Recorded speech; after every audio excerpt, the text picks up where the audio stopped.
Fishing Gurus podcast.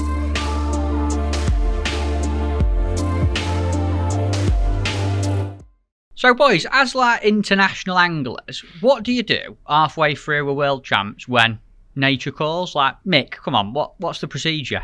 Pretty straightforward for me. I stand up, try and avoid my net, and go in between the net and the landing net. That's me. Nah, what's the response from people either side here? A bit of clapping.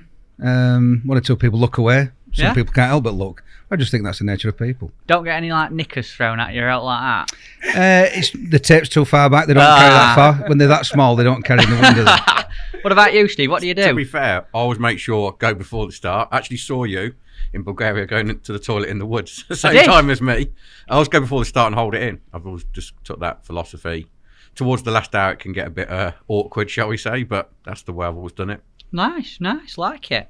Well, I'll take this opportunity to welcome you both, Mick Vials and Steve Ringer, onto the Fishing Gurus podcast for something a little bit different.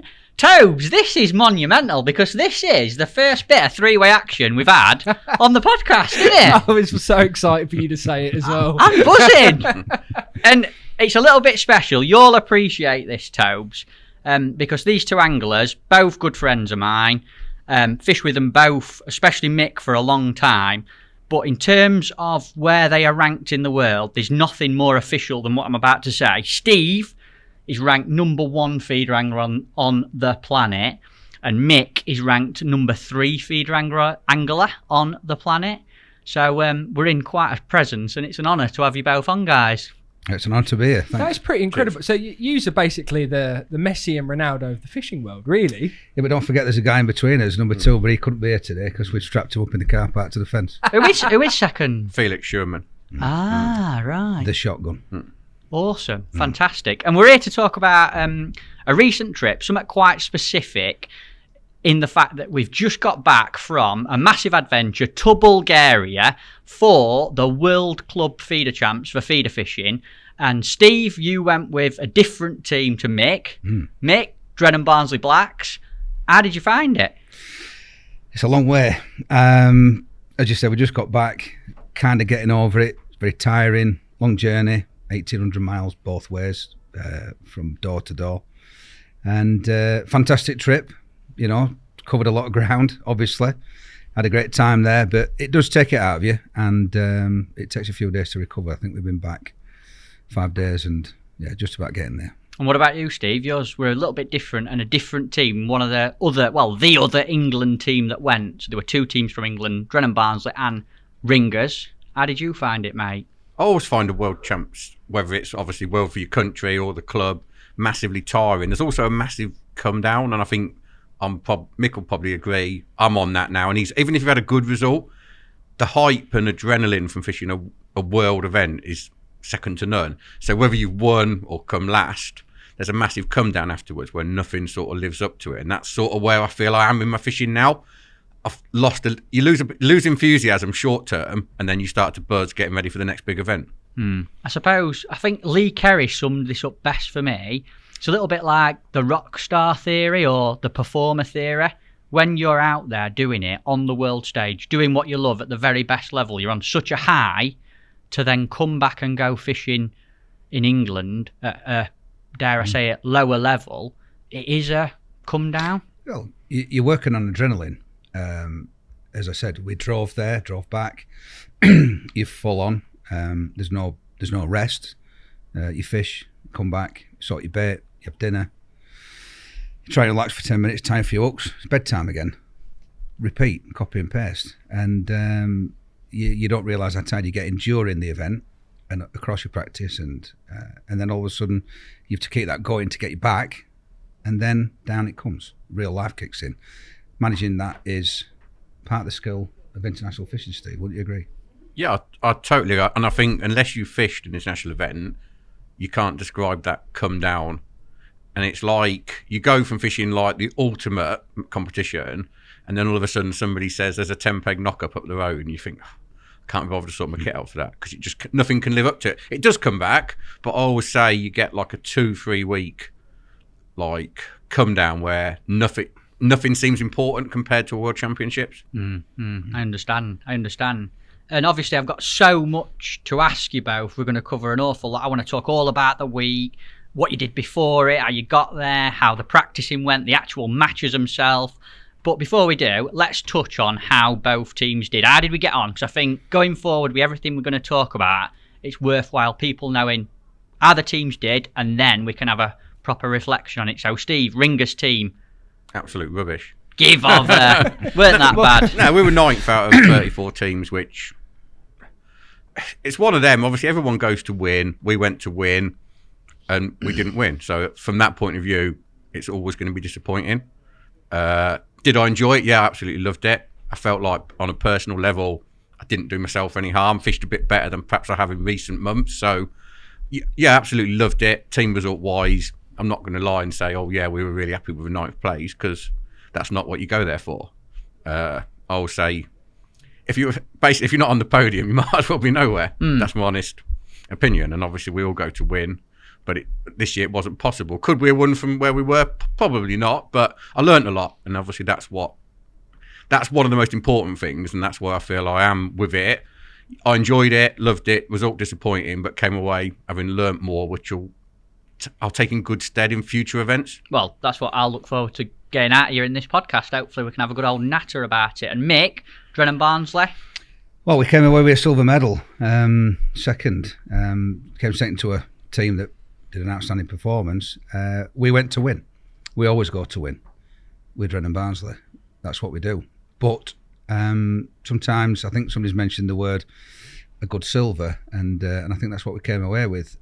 It was an interesting week, which obviously we'll talk about going forward. And out of 34 teams to come out at second, we know there was some stiff competition out there. The guys that came third, Ringers themselves, there's a lot of people to beat. And coming back after recent international events this year, where we came back from France with our tail between us legs, I was very keen, especially this being a feeder event, the same, to put that right. And I think that we're a good silver. Getting that with your mates from Barnsley is a good picture up there as well. Icing on the cake. There they are. Look, you can see the looks on everybody's faces. Chuffed to bits. Nice photo, that one, isn't it? Yeah. That's great, and that's what it's all about. So, yeah, it's a good silver with a bunch of guys that you love to bits. So, yeah, we came away happy. Anyone listening and not watching, there's a lovely picture of Mick and all the Barnsley teams, a couple of big trophies, loads of silver medals kicking about, and everyone looks pretty happy. Probably got a few Bulgarian beers in them at that point, I'm going to say. So you guys, obviously you've touched on, this isn't the first international trip you've been on. From a personal point of view, I've got to ask you both, and I'll come to you first, Steve. How did the World Club Champs and getting ready for that compare to going to France for the World Champs that Mick's just touched on? I think this year's been a little bit different because travel's been difficult, everything's been up in the air. We probably didn't know we were going to Bulgaria officially till probably 3 or 4 weeks before. So practice as in prep started later for me. Normally I'd be preparing probably 3-4 months in advance, but this year with COVID, etc., travel's been difficult. There's been no guarantees that obviously we were going to go anywhere. France, we went at the drop of a hat. Here we had a little bit more notice. So prep wise, the beauty of feeder is you don't have to do like loads of prep. You'll know that because obviously you fished and you've done float and feeder, and feeder's easier to prep for. Obviously, I knew a bit about the venue. I got some good info.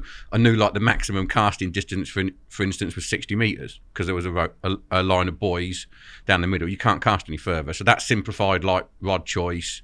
So there's no point taking 13, 14 foot rods because couldn't do anything with them. So it's a case of like gleaning as much info as possible and pretty much taking the kitchen sink, because you can buy stuff when you're out there, but there's nothing worse than finding a certain feeder works or a certain pack of hook and you haven't got enough then to supply the whole team, or you can't pick more up when you're there. So prep started like properly in the last couple of weeks, but a lot of it is, I tied a few hooks, but I'm a big believer in, I tie like a base of hooks, like 2 or 3 patterns maybe, and then I'll work the rest while I'm there, because you learn as you go along. So the first day it might be like, well, 50 centimetre hook lengths are no good, I'm going to need a metre. So if I've tied up 300 hook lengths before I go at 50 centimetres, they then become irrelevant. So I'll probably tie 50 before I go, and then tie the rest like every night. So we get back, I'll tie another 30, and then just build it up as the week goes on when you get a clearer picture of what you're going to need. I've got to say, obviously, I were a part of the Drennan Barnsley team that went out there. Loved it. Absolutely awesome trip. But what you touched on there, having fished the float one, you know, if we had to go and fish that venue with a float, we'd have needed bleak whips, we'd have needed short pole stuff, we'd have needed short lining bleak stuff, long pole stuff for chub and carp maybe, then fixed wagglers, sliders. There'd have been so much prep, and it was an absolute treat for me to just have to make sure I'd got what I need and tie a few hooks in. And I can't believe how nice it was. Yeah, it does.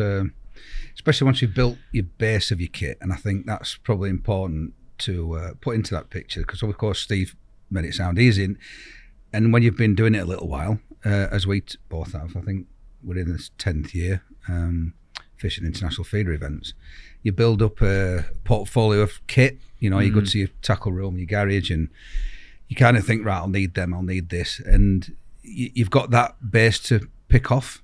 If you were starting from scratch, and you know, it was your first time, I think you'd find yourself prepared for a long time before you went, and I think that's important. The other thing to mention is, I think Steve, you had a big van that you sent out the kit in.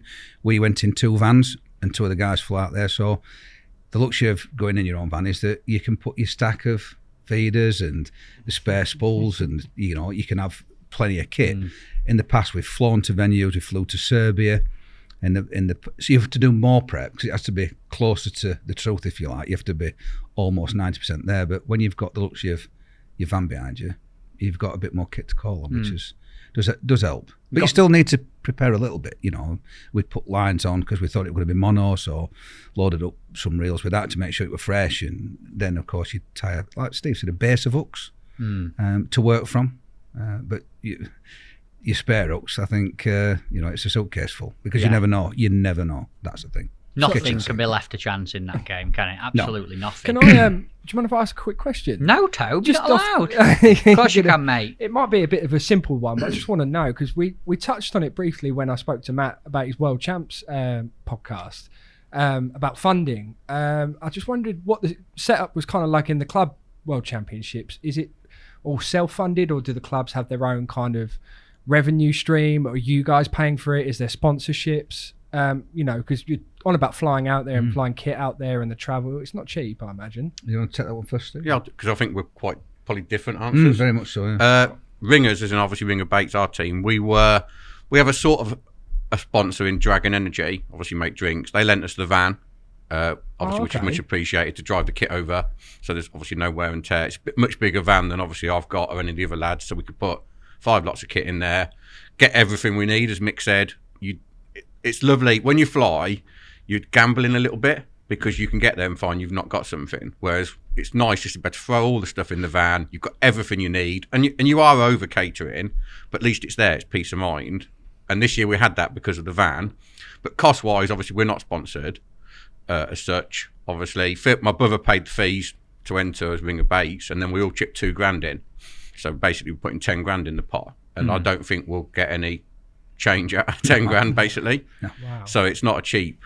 Frightening, really. You're talking about your brother Phil Ringer there, aren't you? Yeah, obviously he owns Ringer Baits. He paid the entry. We're talking 1,500 quid entry fees. We're not talking like 50 quid a team. He paid the entry fees, all the clothing, and then we all put $2,000 in each, which covers like diesel, hire cars, and that didn't include flights. We pay for them separately, but that includes all your bait, accommodation, food. You know, there's a lot of costs that add up. You know, if you said to me, is it worth it? Yeah, I'd pay 10 grand. Wow. Yes, that's quite an expense, actually. It's the budget for a trip like that. It's always around 10k, and obviously I've been on a few with Barnsley over the years. And after the first couple, I remember one long time ago, it were 8, and obviously prices have changed since then. And I think anything between 9 and 12, depending on where you're going, can be the case. I mean, we're very fortunate. We've got a sponsor in Drennan, so Drennan Barnsley Blacks. We get very well looked after. Drennan's a great sponsor, and the team's been managed from a sponsorship point of view. I mean, I've been with the team longer than I care to remember. Come on, what is it, Mick? Tell me how long you've been with Barnsley now. I was thinking about this on way here today. I think it was 91, so it's 30 years. You know what happened in 91? You were born. That's the year I was born. That's Was the it? age. I bet they were. It was a good year. There must have been dinosaurs. Hey, they were walking not to do with about. me. No. Everything in black and white. And obviously over the years, the team's been managed really successfully. Dick Clegg, Tommy Pickering, Tony Peel, Andy Oldham, Glenn Lawrence, all captains while I've been in the team. And they've looked after the deals, and fortunately, current sponsor Drennan is good to us, and we've not really had it up yet. I think I made a little quicker sketch, and it's a tunnel and it's fuel, and it just have things like you have to add somebody to insurance because you have to share the driving, and it just rocks on. And you can't pass a fuel station. You're doing 100 mile an hour on autobahn, and you can see the needle doing this, and there's 2 vans, and you're thinking that's another 1 mil tyre rubber gone, and it's an expensive trip. But as Steve said, I'd walk there with my tackle on my back if I had to, because you really want to fish it. Great way of putting it. Yeah. Great way of putting it. And before we get into like the venue and the tactics, I want a little intro to your team. So tell me a little bit about who's in your team, what they like, and what's the makeup of your team, Steve, the Ringers gang? Obviously, it's 5-man team, basically. Barnsley are obviously a much bigger squad, so to speak. We were originally like a 4-man team just for Super League. We fished Feeder Masters Super League. Myself, Brother Phil, Rob Wotton, Adam Wakeclean, and then obviously we needed a 5th angler because at world level it's 5, so we added Jamie Harrison to the squad. So we're a 5-man squad, 4 for Super League, which is the only other team event we fish, but we'd always wanted to fish World Club, so we'd had a few goes at it. Trying to think where we fished. We fished the Trent, didn't do any good. Fished the what's it called? Barston, didn't do any good there. And then we put a lot of time into Ara Valley, and we managed to win the qualifier there. So, but because of COVID, it ended up being a 2-year wait to go. But as for the team, obviously, Phil's basically the captain. He's the boss, if you're not. So he did all the organising. And I would say, if it hadn't been for Phil, we wouldn't have gone. Because he literally moved heaven and earth to make sure we went. He was desperate to go, and I think some of the rest of us were like, we've been to France, that was tough, not had a great result, wasn't easy to go, we went last minute, it's not ideal. And that was on the World Championship. Yeah, the World Feeder Championships, and Phil was like, no, the travel corridor's open, we can do this. Obviously dealing with Ben at the Angling Trust, who Phil said was really, really helpful. Ben Thompson. Yeah, and obviously he made it happen, and we got there. So obviously I'd like to think, obviously Phil's the captain. I try and do tactics as much as we can, but this year we'll go into it in more detail. But tactics were tough for a variety of reasons. But again, I'll talk about them when it's the right time. And what about Barnsley gang, Mick? Give us a little intro to the Barnsley crew. So heading up the gang was Glenn Lawrence, captain. So he's the Barnsley captain, and he kind of led the squad out there. We took 5 people. Obviously, it's a 5-man team, and plus Glenn, which was your good self, Lee Kerry, needs no introduction, myself, Will Freeman, my travelling partner, who was part of the England feeder team setup, and then tagged along Frankie, Jan and Shelley, no stranger to you a lot here. And so obviously myself and Lee and Will are all part of the England setup, which kind of is a great base to work from. But then, I don't think it needs to be said that international experience, I think you've got more than anybody. So that made a great addition to our team. And tactically as well, because that brought something different to the party. We're probably all, not in a rut, but you kind of get into a routine that you do. And the same with Frankie, who can be a real maverick and do some odd things. His enthusiasm and energy sometimes needs taming, but they always say you can you shouldn't tame a lion like that. And so that were our team, and as Steve said, we're a bigger squad at Barnsley. And I think when you talk about the fact that Alan Scott on, Oliver Scott on, international anglers who have fished with the team, we probably could have fielded a different team.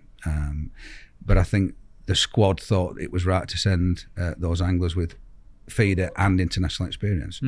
And away we went. So yeah, great crack. And I think we all knew each other, and we did it slightly different, where we paired up. So Will and I in my van, shared the driving. Will did an hour I think once, and then yourself and Lee, and I think Lee.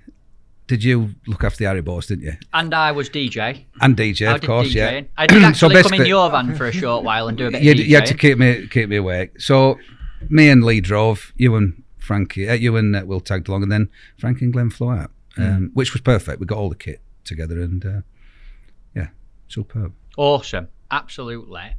Fantastic. Now, Steve, obviously you flew out. Do you think it helps flying out there? Do you think you're a bit fresher when you get out there compared to having a 2.5 day drive like Mick and Barnsley gang did? I think as long as all your kit's getting out there, which obviously ours was, because we had the Dragon van. My brother and Graham Morris, I would like to say a massive thank you to Graham.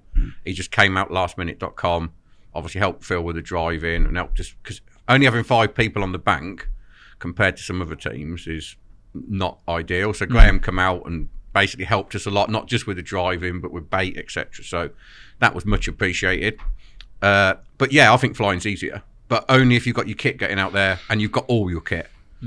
I don't think it's not ideal if you've got to limit your kit because of like weight restrictions, and that's flying with you. But when all your kit's going on a van, like Phil, for instance, left on Tuesday night. Wow.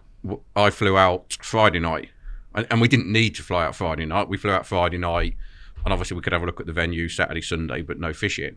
So, and the other great thing about flying is, obviously, you guys drove home with a medal, so there's a little bit of a high still. Obviously, it's not the colour. It's not the colour medal that you would have chosen, but I've always said you set out for gold, but if you're on the way home and you've got nothing, it's a lot tougher than a silver and a bronze. And obviously, flying out Monday morning, as far as I was concerned, was great because we hadn't had the best team result, and if you've not had the best team result, you just want to get home. So I was quite happy. Driving to Sofia Monday morning and getting on the plane back in England, and then I think Phil didn't arrive home till like Wednesday. So if you're driving, it's a long old trip. It's a fair point. Proper English cup of tea by like Monday afternoon sounds great. Yeah, exactly. And you don't want to like forget it if you've not got a medal, but it's just like I think the drive back is easier with a medal. That's what I'd say. You know what I mean? Well, it is, because it gets past you can use the first day to talk about it, so that gets rid of one day of a 2.5 day trip. Like Steve said, if you're melancholy and you're dwelling on where something went wrong, it's a long time, 2 guys in a van, 3 foot apart for 2.5 days, you know, being miserable. Especially if one of them's Matt as well. Exactly. Well, if he's only DJing as well and don't want to drive, and he had a pillar stuck to his ear for 2 days. Mick, how different is it driving out compared to driving back? Well, it's the anticipation versus the reflection, isn't it? So, of course, you follow the same route back, so you know exactly how long it's going to take to get through the Carpathian Mountains, for instance. Is that where we went through? Is that what it was called? Well, that's where I'm calling it. I didn't see Dracula, but I'm sure he was. I think he lives in Whitby these days. There were bears. Get this right. Bears? Driving through Romania, and I kept joking to Lee Carey, I was like, there's bears here, you know. And he's like, shut up, you ginger idiot. And he didn't say that, he said something else. But and then I thought, I bet there is bears, and I googled it, and apparently there's more brown bears in Romania than anywhere else in Europe. Yeah, I think there's a stat. Honestly? I think there's a stat of, is it something stupid like 40% of European brown bears are all in Romania, and they're all in them laybys where you stop for a pee. I was going to say, you want to be careful when you stop over for the loo then. Hey, listen, he'd have talked him to death anyway. No, but of course, Hey, love. the journey there is exciting. You're seeing new things. I think we crossed the Danube 6 times. I think twice unnecessarily because we got lost somewhere in a town in Germany. But they were, if you remember, they were a real smash, and you got stuck in that, and we took the long route. So me and Will went over every bridge in one town.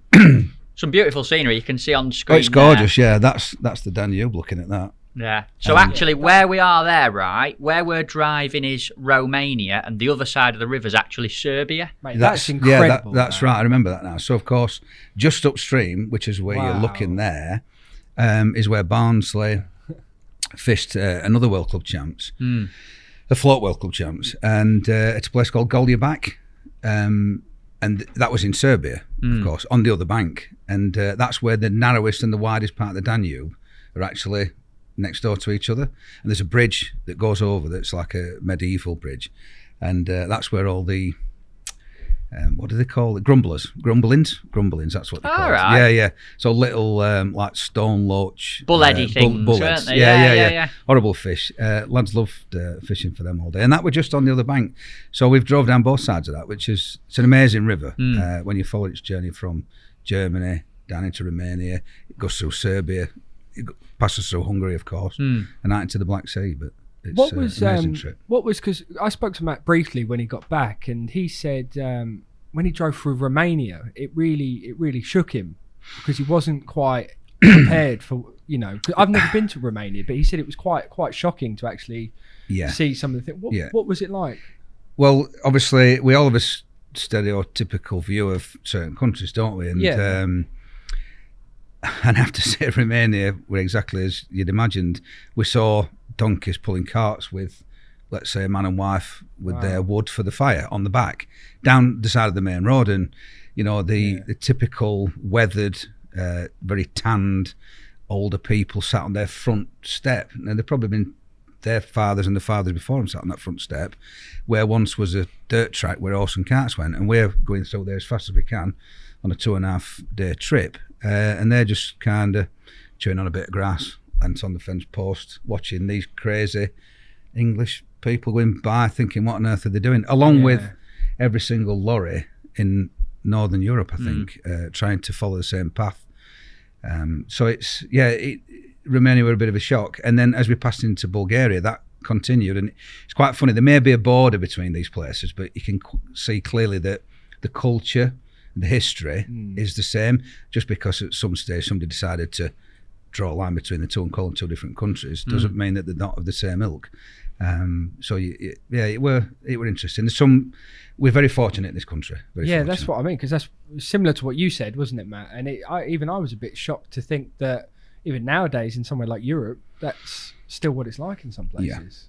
Yeah, so it's a long way. It's only 25 years since they were under communist rule. Yeah, of course. And I think you have to remember that when you're looking at it and trying to understand it.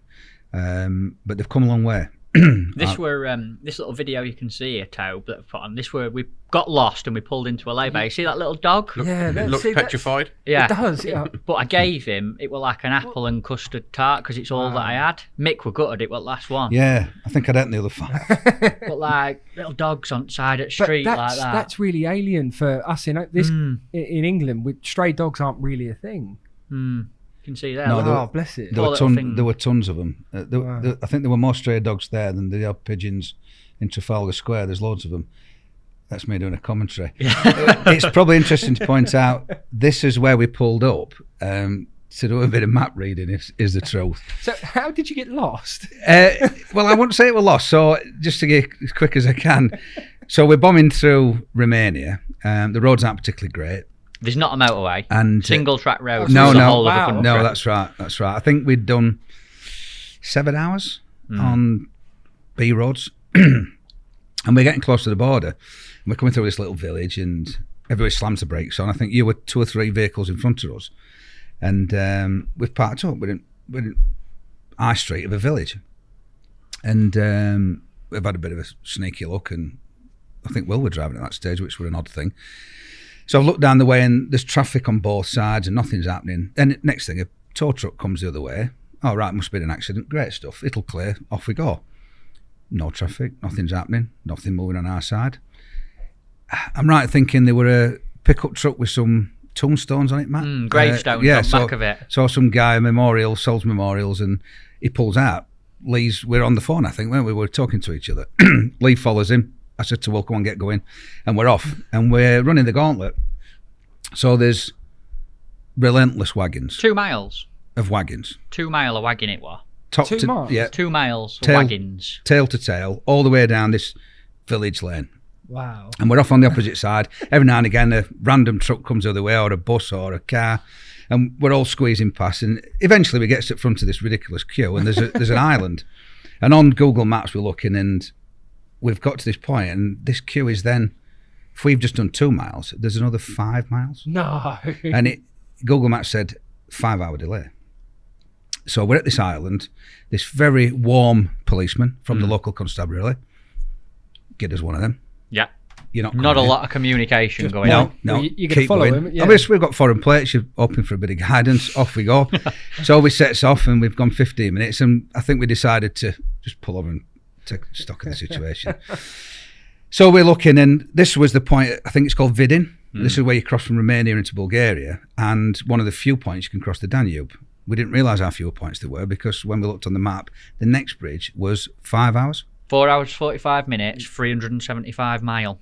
As a little detour.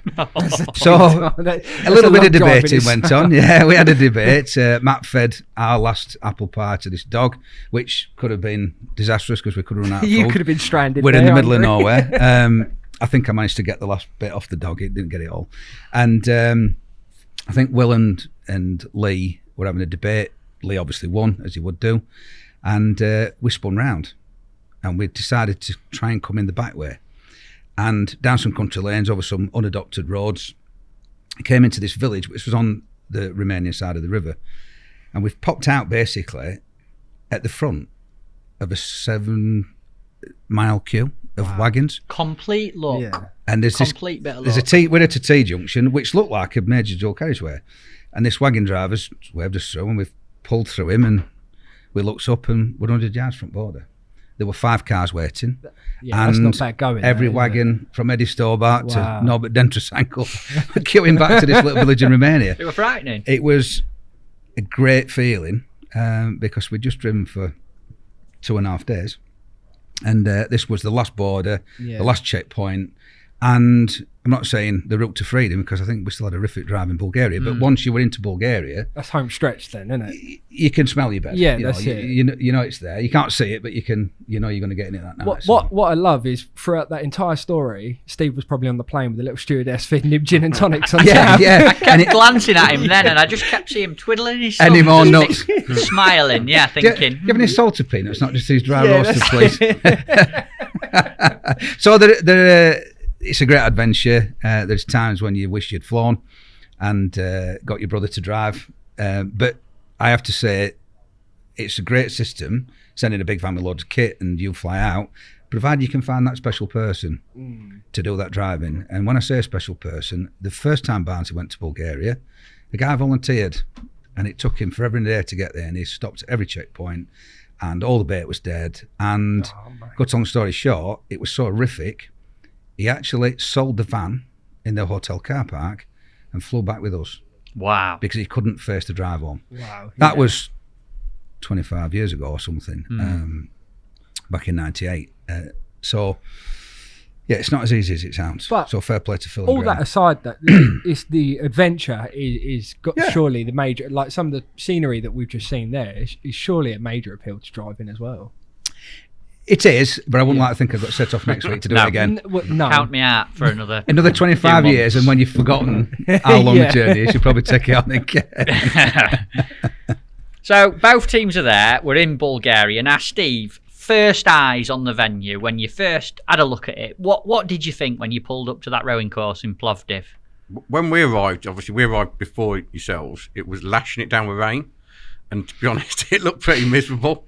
I thought it was an amazing looking venue, brilliant setting, facilities wise. Obviously, it's a massive rowing course, second to none. Like parking behind every peg, and it looked a beautiful place to fish. But I think there was a massive reality check for us that this wasn't July. It wasn't going to be boiling hot. The water was a bit clearer than what we imagined it was going to be. And all of a sudden, I think there was like, yeah, buzzing. We're here. Can't wait to get started. But maybe there's not quite going to be as many fish, and it's not going to be the prolific fishing that we were excited for when we left. 'Cause I think when we first qualified, you think Bulgaria, it's going to be like 30 degrees, carp everywhere, big Carasio, and all of a sudden it was like, this is late in the year because it had been moved. I think it's worth pointing that out. The date we went, obviously, like 2 weeks ago, it should have been much earlier in the year, but it got moved due to COVID. So we went right at the end of the year where it was getting cold. Some of the mornings, and when we got up, it was bitter. So like all of a sudden, yeah, buzzing, amazing looking venue, but actually this weather's not as good as we thought. We've only got shorts. It might not be that warm.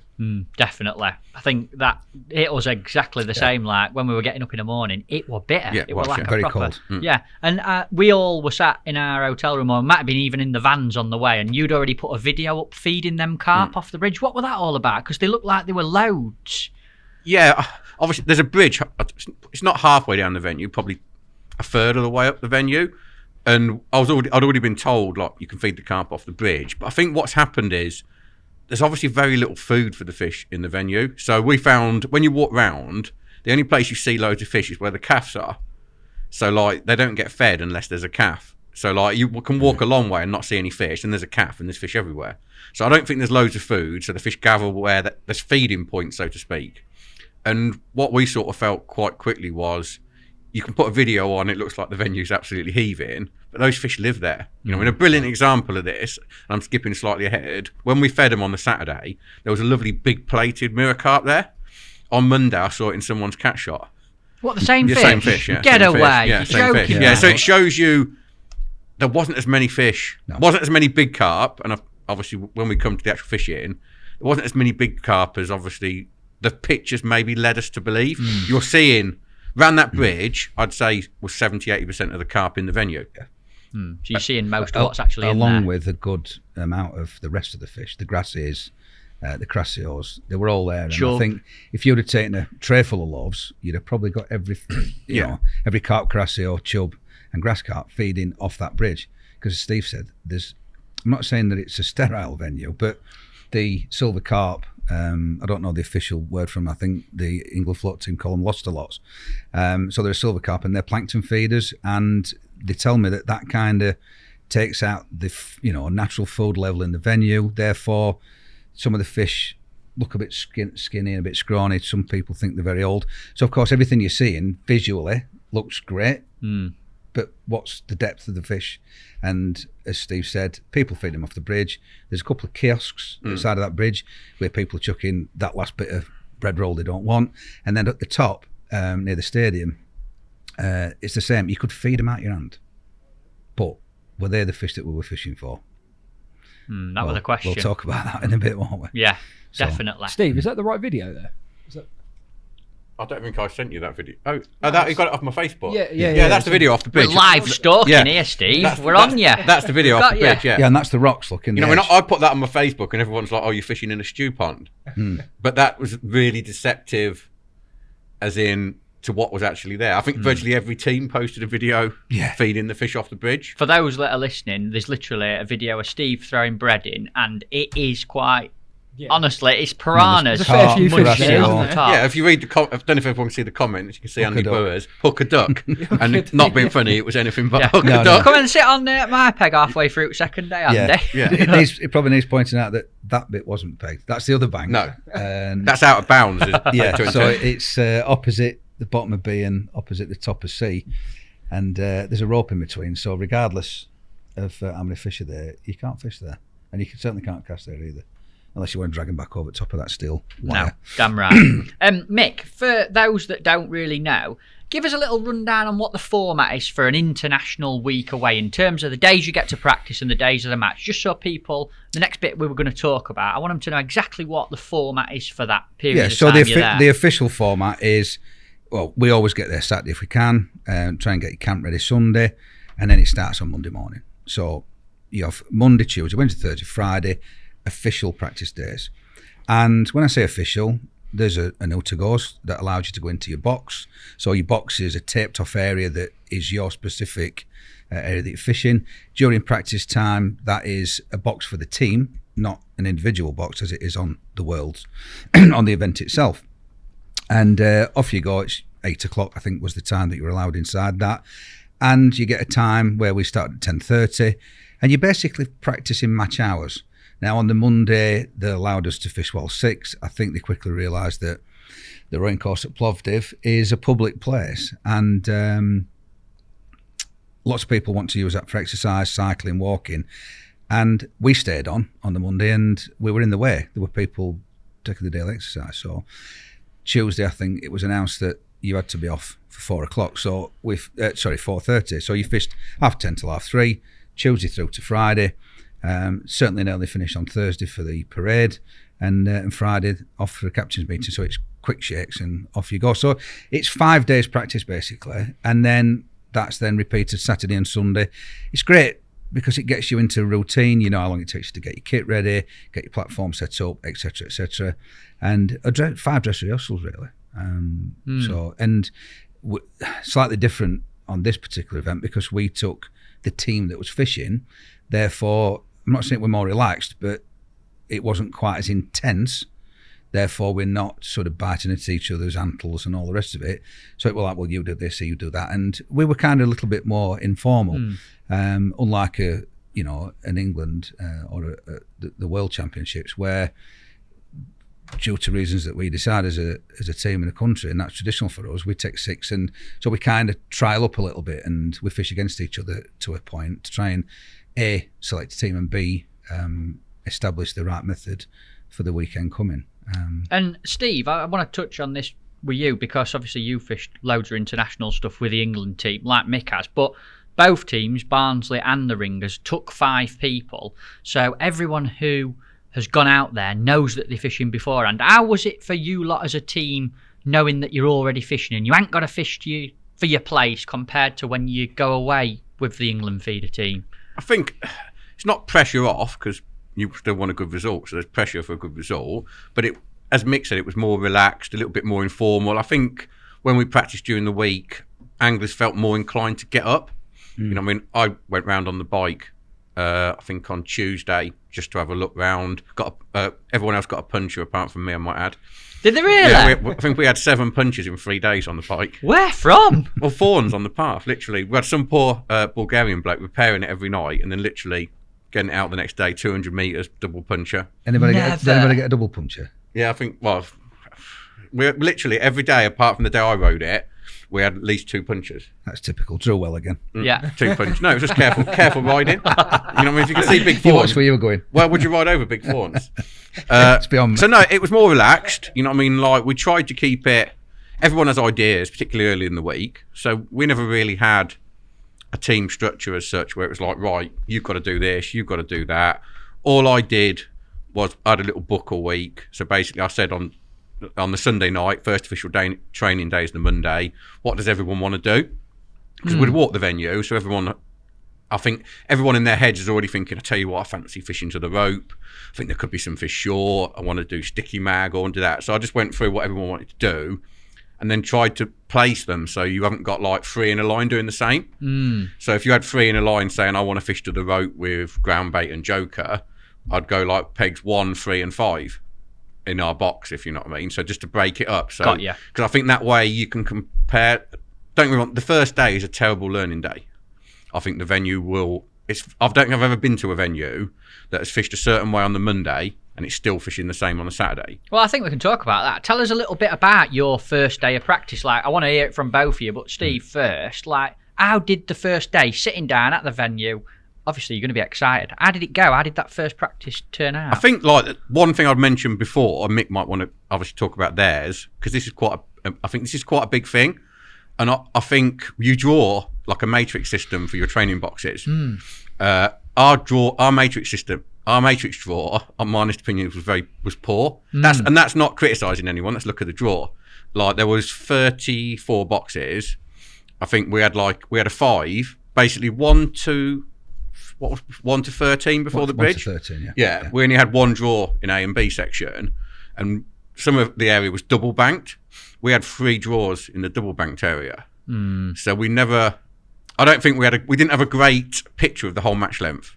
Whereas I don't know what your draw was. No, ours was better. Yeah, and it's a really important point. But I think like we didn't benefit from like seeing the whole match length as the week went on. But not everyone can. That's the nature of 34 teams fishing.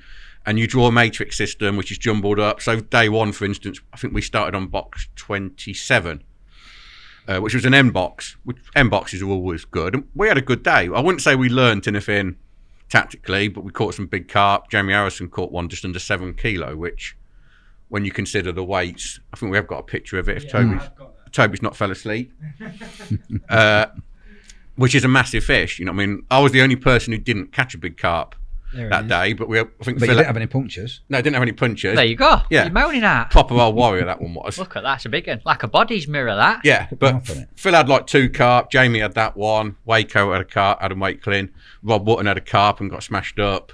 So like we came away thinking, oh, there's a few carp, but we were wary of the fact we had some good weights first day, but they were made up of like 1, 2, 3 big fish. So like you felt like, yeah, okay start, but that's not a very safe way of fishing. Because like Jamie, for instance, has had like 15, 16 pound, but most of it's that fish there. One great big Yeah, donkey. which is great if you can guarantee catching one, but you couldn't guarantee catching one. So we had a nice day. I had a load of chub. I put a load of bait in at 40 metres and tried to fish around it, and had a load of little chub. I thought they were grass carp, but we did a ID check and they were all chub. And it was good. Loads of bites. You know what I mean? There weren't really any bleak about first day. So we were sort of happy, but I never felt we learnt anything. And what point in the week did you start to learn? So take me through to sort of Wednesday in the practice week for ringers. Where did you get to at that point? Wednesday, obviously by Wednesday we'd basically fished 3 times in the same little area, which is the double bank bit, which was hard in practice. Obviously we sat next to yourselves on the Wednesday, yeah. and it was the fishing was, don't know if you lot weren't trying, but it was very tough. Oh, we were trying. Yeah, it was really tough. We were trying. And one of the issues we had come Wednesday was you always think 5 days, so much time to practice, to learn the venue, but Monday is just catch a few fish, have a nice day's fishing because the venue's going to change. Tuesday, bit of bait's gone in, so the fish may be changing behaviour. And I always think like Wednesday, you start to see a better picture. So we hadn't really caught loads other than that first day by Wednesday. So we weren't learning masses because the best way to learn is to catch fish. So to catch fish, if you can get a really good box sort of Wednesday, Thursday, catch loads of fish, you learn more. And obviously Wednesday, as you guys will know, obviously now I know you were trying, was a really tough day. You know what I mean? We actually felt we did okay Wednesday, but in a very negative way. It wasn't a way where I either thought, tell you what, this could win us gold. It was a way, well, we won't blow out doing this, but we're not going to win any sections doing this. Tell me a little bit about tactically what you learnt Wednesday. A bit more depth about, what sort of methods, when you say it were negative, what were you actually doing? Basically, by Wednesday, we'd established 2 main lines. The rope, which was anywhere between 58 and 55 metres, depending on where you drew. Some pegs, I don't personally think you needed to fish tight to it. Some would disagree. I think you could be within 5 metres of it, depending. And then there was another line, sort of 30 to 35 metres. The main thing we learnt on Wednesday was how good that 30 to 35 metre line, like all our anglers who did really well, caught on the 30 to 35 metre line. And bleak had been a problem for us, particularly on the Tuesday. I put a lot of bait in at the start on the Tuesday, but you make a mistake, but you learn it. But I put quite a lot of joker in, and basically that was the end of my swim. You couldn't get through the bleak. Wow. But I did learn that day that the only bait you could fish when the bleak were in your swim was like red worms or a wormhead. For some reason, they didn't pick up. You put maggot on, bloodworm, anything else, they just hammered it. So there was nothing you could do. But you could fish a wormhead. So by day 3, we knew as a team that worms were your best bait. Wormhead was obviously, if you needed to be able to fish, or wormhead or red worms was your best hook bait. And day 3 was a bit of an eye-opener for us, as in, there's a lot more, because when it's hard, an English mentality is cast further. And there's these buoys and ropes out in the middle, the water's quite clear, it's quite cold, and you think, if I was a fish, I'd be hiding around that structure. But they're not normal fish in Europe, as in there, but they don't behave like English fish. Because if that was an English venue, you'd all be slinging to the rope. You wouldn't catch anything anywhere else. Without a doubt. But that day opened our eyes to, like, not saying we sussed it, because we didn't, but we suddenly were like, tell you what, this 30 to 35 metre line could be better than the rope. So it was a big day for us, as in, we found that we need to take that line more seriously. But tactically, I didn't feel like we'd found a way of catching enough of it. Right. Very interesting. That's super interesting to hear, and I'm going to come to you, Mick. But from a Barnsley point of view, give us a little bit about the first day of practice and through to Wednesday for Barnsley, and what sort of conclusions the Barnsley gang had come to by that midway through the week sort of point. Firstly, it's probably important to echo what Steve said about the draw that you get. So when you're rotating for your practice boxes, because personally, I think there's 2 things going off, and it's, what did he say, all the right notes, but not necessarily in the right order. So as your week progresses, You start to learn. The trouble is if you're ready to start implementing something by Wednesday and you're in the wrong area. So, for instance, as Steve said, they'd been opposite themselves and just up. You can't always make your third day count because you're just about ready to break through into a method, but you're at the wrong end of the venue and you need to catch fish to trial that. So it's massive. And I think, you know, the people watching this probably need to understand that internationally you go out there and it's not quite as obvious as it looks, and it's not quite as, I'm not saying it's not easy because that'd be like whining, but what I'm saying is that there's more to it than meets the eye, because you set off marching on the wrong foot and you've got the wrong tempo, the wrong beat, and Friday's upon you. You've got to decide what you're going to do. Saturday's here, you only get one chance. So that it's really important what Steve said there. But talking about our week at Barnsley, so we drew. we were waiting on the bank. We stayed in a hotel right on the banks of the rowing course. It was lovely, wasn't it? It was bang on. It was superb. So we're kind of having a coffee, whisking a bit of bait up. We can see the venue. Glenn texts through, and I think he said we're on box 15. So Steve pointed out box 1 to 13, one side of the bridge, 14 onwards. But he actually said we're at the side of the bridge. Now, we'd been on the bridge, we'd been chucking bread in, bits of stones, bits of leaves. You know, I think somebody threw a bit of paper in and a fish like that. All of a sudden, we're all giddy, we're going to catch a load of fish. Let's not deny, we were fish pumping that we were going to bag up all on right, the bridge. I was trying to play it down, but yeah, everybody's getting giddy. Yeah, we were like, we're on the bridge, Frankie, first day, come Frankie on. drawn MPEG, he was giddy, because we said we'd fish in this particular order, how the vans were.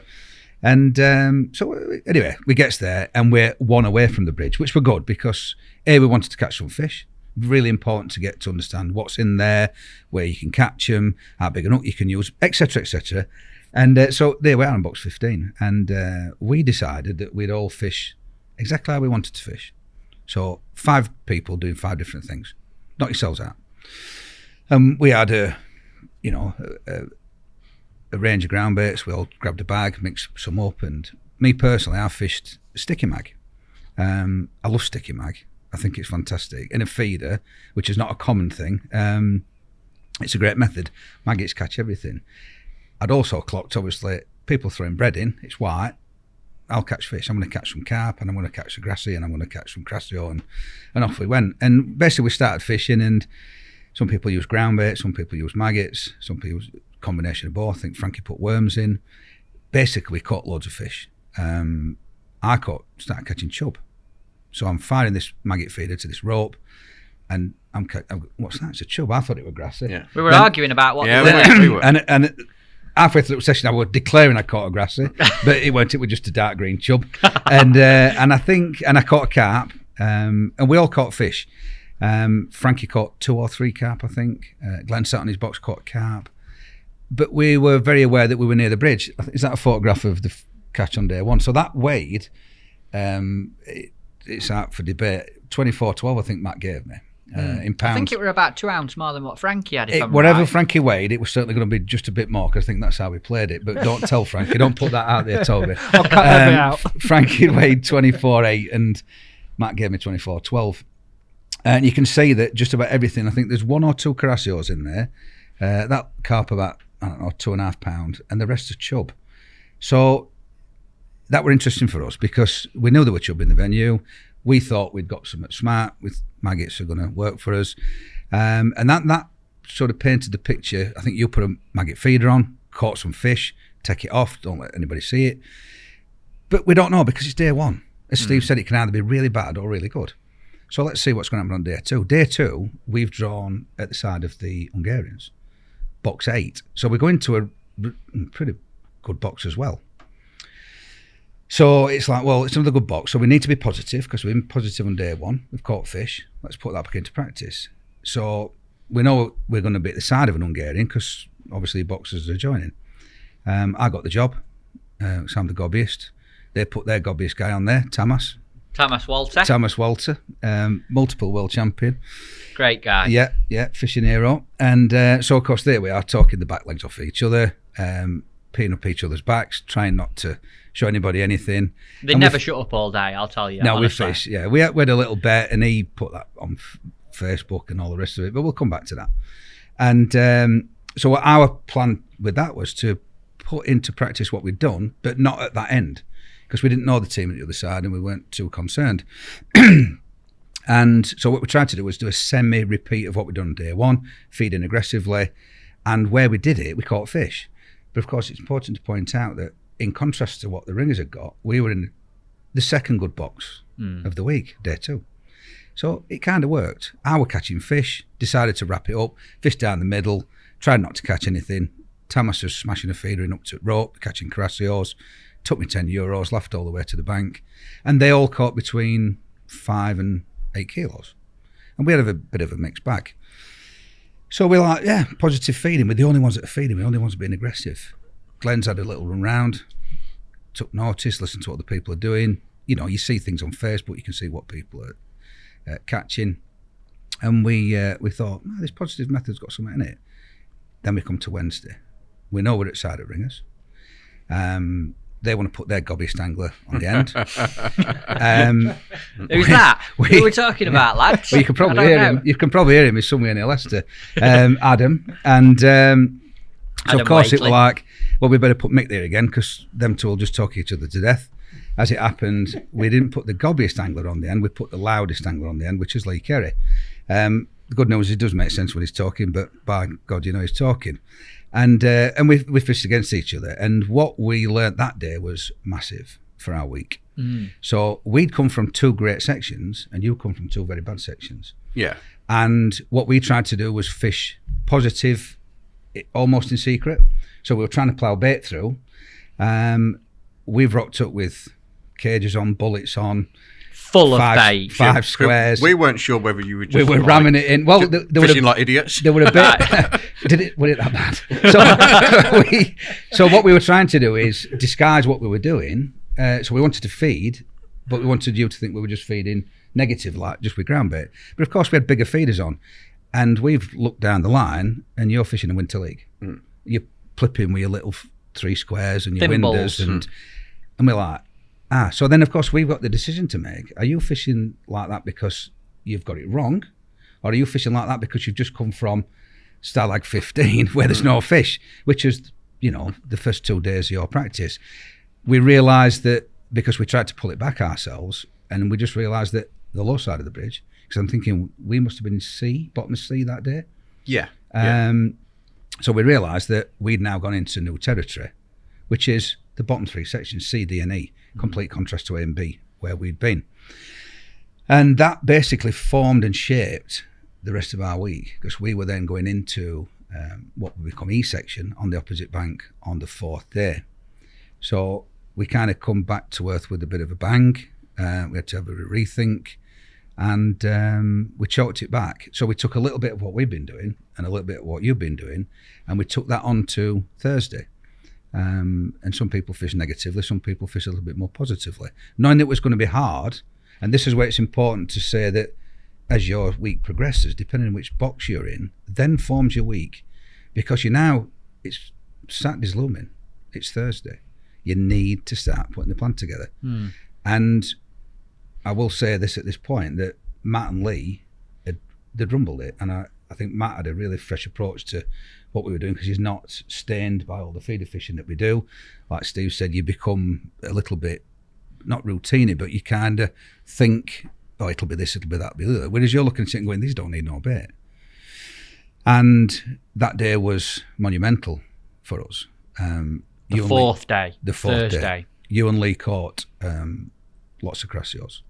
I fed a little bit more positively than even you did. And I thought I was fishing negatively, so I like to feed. And it were hard work. I think Frankie had 4.12. I had 4.13. Just picked him again. Sorry, Tank. But that was genuine. Will had a stinker. He found that hard that day, but you know, he will learning as he was coming through. I have to point out, Will were very poorly all week. Really suffered. He did well to limp through the week. And then you and Lee caught a stack of fish in what we thought were an hard area. It's a nice picture of you up there as well. Yeah, that's so you can see that's quite an healthy little crassio, and Lee's got a grass carp and a chub. In fact, 3 of the 4 species that we caught there. The other thing to point out, while you've got that chub in your hand there, Matt, is that day was the day that we rumbled that inside line. Sorry, it had happened the night before, so it were as I mentioned, we stayed on the banks of the rowing course, and from odd times we had to. I think you went running up there, and Frankie went running up there. But when we walked to the opening ceremony, which was on the opposite bank, we walked from our hotel. The amount of fish that were feeding on the stones after everybody tipped the bait, which they shouldn't have done. It was like a commercial. It was incredible. There were tails up in the edge. We actually saw them during because if we threw any amount of bait down there, I know obviously you're not supposed to. No, but obviously does, some people did, not myself clearly. Yeah. But a couple of days, Rob's like, it's clouding up. There's fish feeding. There were. In the edge. We went to your box on the Wednesday. You'd gone, and we had to walk back to get to our hotel. So we actually were looking at what you'd thrown in, because we were thinking obviously nothing, because we were abiding by the rules. Yeah. Well, we could just see some dark patches. I'm not sure if there were just a load of fish feeding off the bait you'd not caught, or and there were just these fish. And I think Lee popped up and he went, "These fish are coming. It's commercial style." So the fish are quite spooky. It's quite clear. The light was fading. Of course, it's October. As Steve said, it's not summer anymore, and they were coming in and they were tailing up, even right onto where those sort of like patio stones were, and feeding in the holes. It were incredible. We watched the fish. It were frightening. But these holes are sort of like 4 inches apart. Bearing in mind, and this day, I'd caught 2 carasio and a tiny chub, and I'm packing up, walking back, seeing fish eating out the stones I've been sat on, thinking, what the hell? It were incredible. So on the Thursday, the beauty was, and I mean, this is another thing, on that far section, there's no passing traffic, there's no other anglers, there's only the few teams, 5 teams that were actually practicing on that bank, so nobody can see what you're doing, so you could let go a little bit. and Matt was put to the test, and he fed a line, just underhanded it, which he thought was on the edge of the concrete where the mud started, and first chub, he caught a chub. We put it up the bank. We all know how to underhand a feeder. We decided maggots was the bait, because it was chub, not carp or crassios, and we knew they ate maggots from Monday, and we put that in his armoury, and we didn't really do that until the Saturday morning. And so important that as we started off this conversation, this little bit, that how your practice goes, how your week goes, how your rotation of draws goes for practice, massively influences what happens in your day. And then, Friday, I'll finish off our week. Friday, we were back up at the top, and better area. We put into practice what we'd learnt on Thursday, and it was fantastic. It worked. But we were back on fish to be able to prove it. And that's what we used across Saturday and Sunday, up against the rope, and we fished 40 to 42 metres, slightly different to what a lot of people did, which was 30 to 35. Maybe we could have tweaked that a little bit. We didn't fish there enough listening to Steve. I have thought that a lot since. But that line did work. It was a good resting line. I think what's obvious listening to you two is, obviously, Steve, your team started on negative boxes. We started on positive boxes. And when we sort of clashed that Wednesday in the middle and we came together, you sort of showed us that fishing negative could put you some fish in the net, and we got it so wrong. Me and Will Freeman sat to the left of our box away from you and fished positive, thinking we'll smash it up here. And Lee fished quite negative towards you guys, thinking we won't show them too much, and it literally went totally the opposite way. It's exactly what you said. Where you draw in practice, if we'd have been on another positive box on the Wednesday, we'd have been ploughing baiting. Yeah, and then it's too late. It's too close to Saturday to start doing a U-turn. Yes. And that's really, really important to put out there on this particular... It's a proper twist and turn journey through that practice week. Steve, you haven't told me much about the back end of your practice week. How did you go into building a plan for the weekend? So take me up to the Friday night in the Ringers camp. Thursday, Wednesday we sat next to yourselves. The lads that fished like what I'd call properly did the best. Obviously, Phil caught most of his fish at like 35 metres. So we felt like we're formulating a plan as in lines, but we couldn't work the feeding out. We knew you could feed shot worms. We knew worms were the safest hook bait to fish because of the bleak. But there was this nagging doubt all the time that surely there's a way of feeding some joker. I mean, I've always been sort of brought up as in, fish love Joker. It's the best bait. That's what fish want to eat. And we're sitting there with like half a litre of the best Joker I've had in years. And you're like, I can't work out what to do with it. Because, the bank. yeah, every time I want to feed it, the bleak came in. And the bleak were feeding literally on the bottom. So Thursday we went to box 5 and we had an all right day. But in hindsight, like we caught a few carp, which we hadn't seen. Other than the first day, we didn't see any carp. Tuesday, Wednesday, we caught a couple of carp. We caught some more carasio, but nothing amazing. One thing I'll say is here, we didn't ever sit next to a team that did well. You know what I mean? So I'm like coming back on a night. We didn't really have team meetings as such. We just had chats about what you wanted to do the next day, what you're feeling when we're having dinner, but not like an official team meeting because people tended to get up and go and stand behind someone for 10 minutes or whatever. So we didn't have team meetings, but it was like, we're not doing amazing, but the team on our right, they've done worse. The team on our left are doing worse. So we're doing like okay, but there's no spark, if that makes sense. When I say there's no spark, there's no spark. The funny thing is, obviously, Mick just said about that short line. On Wednesday, because we'd seen those fish tailing on the bait, Rob fished the first half an hour short on our end peg to the right of me, but he didn't catch anything.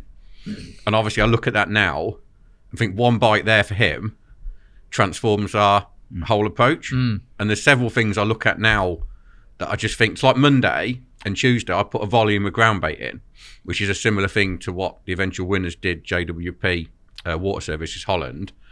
But I put Joker in it. And I look back now and think, if I hadn't put Joker in it, that might have been the eureka moment because they fed a volume of ground bait, but they didn't put Joker in. The Joker was obviously the catalyst for bleak. So you think like really fine lines all week. I look back now. Now you know, obviously, the key to unlock the venue. I know how they fish. You think, well, at the time, on Sunday night, I sort of felt we were miles away. And all week, I never felt like I couldn't put my finger on what we were missing, but we couldn't get it. But then you look back and you think, we were like 5% away a couple of days from everything clicking into place, but it never clicked. And I felt like, you know, we were on to like window feeders like Wednesday, Thursday, Friday. But again, our weights were okay because obviously you weigh in your fish. We're getting like 2, 3, up to 5 kilo when we went down to box 5, but not exceptional. Nobody was standing out, and we just lacked that spark. I think we struggled with lack of people on the bank. What do you mean by that, Steve? Like bank runners and helpers to go and look at other teams? We had no information, as in realistically, about what other teams were doing. We knew Holland were flying, as in JWP. They'd been opposite us 2 days, and they were their catches were ridiculous for like the areas. And like the first time they were opposite us, we were like, oh, it must be a good box. We then sat on that box a day later, and obviously they made it look a lot better than it was. Oh no! So like, but they're on the other bank. It's 120 meters away. You can't see. And the other thing I've always learned about watching teams is it's no good just rocking up and standing behind a team for 20 minutes. No. You don't learn anything. If you're going to watch a team, you need to be there half an hour before pre-bait starts, see what they put in, and you need to be there 3-4 hours. So we had no real... We didn't have any information coming from anywhere else, and the teams around us were doing worse than us. So there was no, like, obviously we sat next to you thinking we might learn something, because obviously we knew you boys were catching, we'd seen some pictures, and then it's like, either you boys aren't trying, or... You definitely got it wrong, Dan. You've got it worse than us. A bit of I both. tell you, we got it wrong. Yeah, we were gobsmacked, obviously, when you all chucked these massive feeders. We were like, what are they doing? Washing it in. But obviously you'd seen a completely contrasting match length. We were seeing the right-hand end coming from hard fishing, you were coming up from good fishing, and that's the difference. And then, like I say, Rob fished short on Thursday, didn't catch. That's not obviously Rob's fault he didn't catch. The funny thing was, he actually put it out at the end as well and caught a big perch. But because we were struggling on other lines, as in we always caught fish, like Crasio, but we couldn't find a eureka moment, as in, what, oh my God, we've sorted this. We never settled, so we didn't persevere on the short line because we felt like we had enough problems on the other two lines. You know, the only thing we twigged, and Rob twigged this, that worked. Rob Wharton. Yeah, but it only worked on day one, and it was to do with conditions. We struggled on Friday. We had the end box, I think 34, which I don't. Other than when Holland sat in it, I don't think it was a great box. Those were the first day, though, I think. That they sat on it. Holland sat on it the day we were next to you. Right, They because sat they've on been it. at bottom end twice, Yes. haven't they? Yeah, they sat on it that day and two caught inboxes. really, really well. But so we knew. So we were like, we're going there last day. We're going to do some serious catching, and we really struggled. And then literally about half an hour to go, we had a bit of a like off the box chat, and it was like we haven't really. You got little things. We've got our 2 lines. You've got your window feeder. We knew about chopped worms, but we're missing something, and we haven't really tried clouding it up.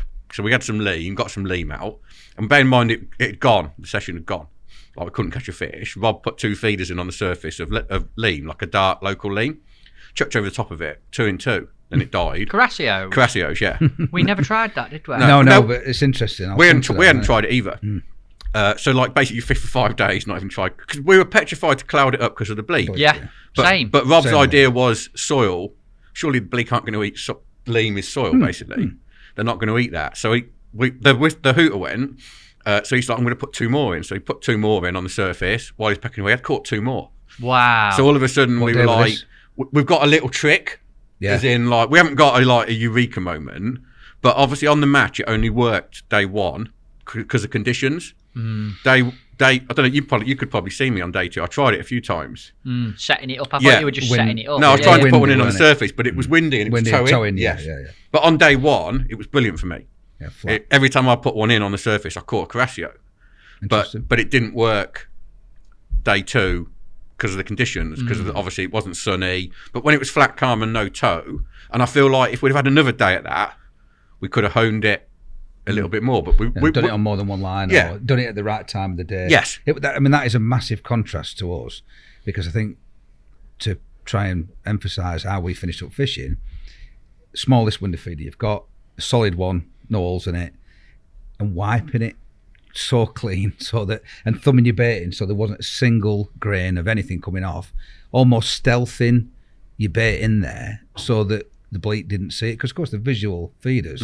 Anything you could possibly do to avoid a bleak, we were trying to do. Absolutely, and that's how we were kind of winkling these fish. And I think on the Friday, Matt had 22 pounds of, because our scales were in pounds, not in kilos, sorry, but of Carassios, fish to blind, and Lee had 21 at the side of him, fish for fish, and basically fishing with as much or as little noise, cloud, distraction, bleak attractant, whatever you want to call it.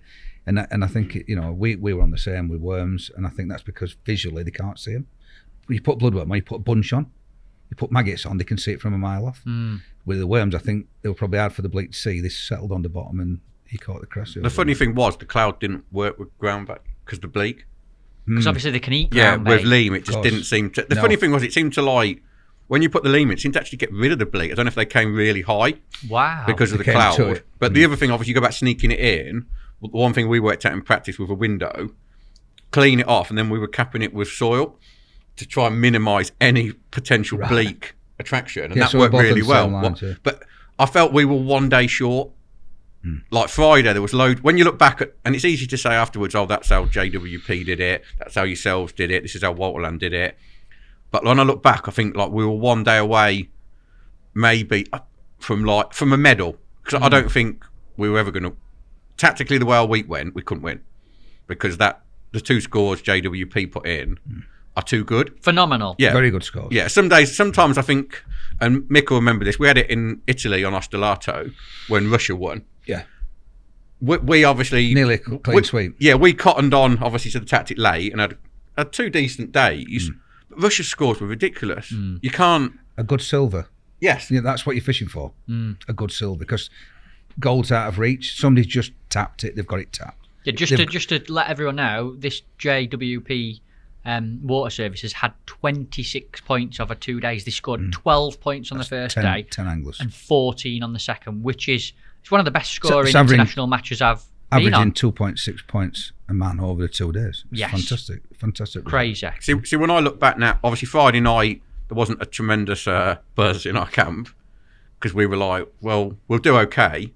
It's like I bumped into Glenn Lawrence, obviously your captain, in the morning, and he said, what do you think? I said, I think we'll do all right in the harder sections, but we just had zero experience of like sitting on fish because we hadn't been on any and we hadn't seen anyone catch any.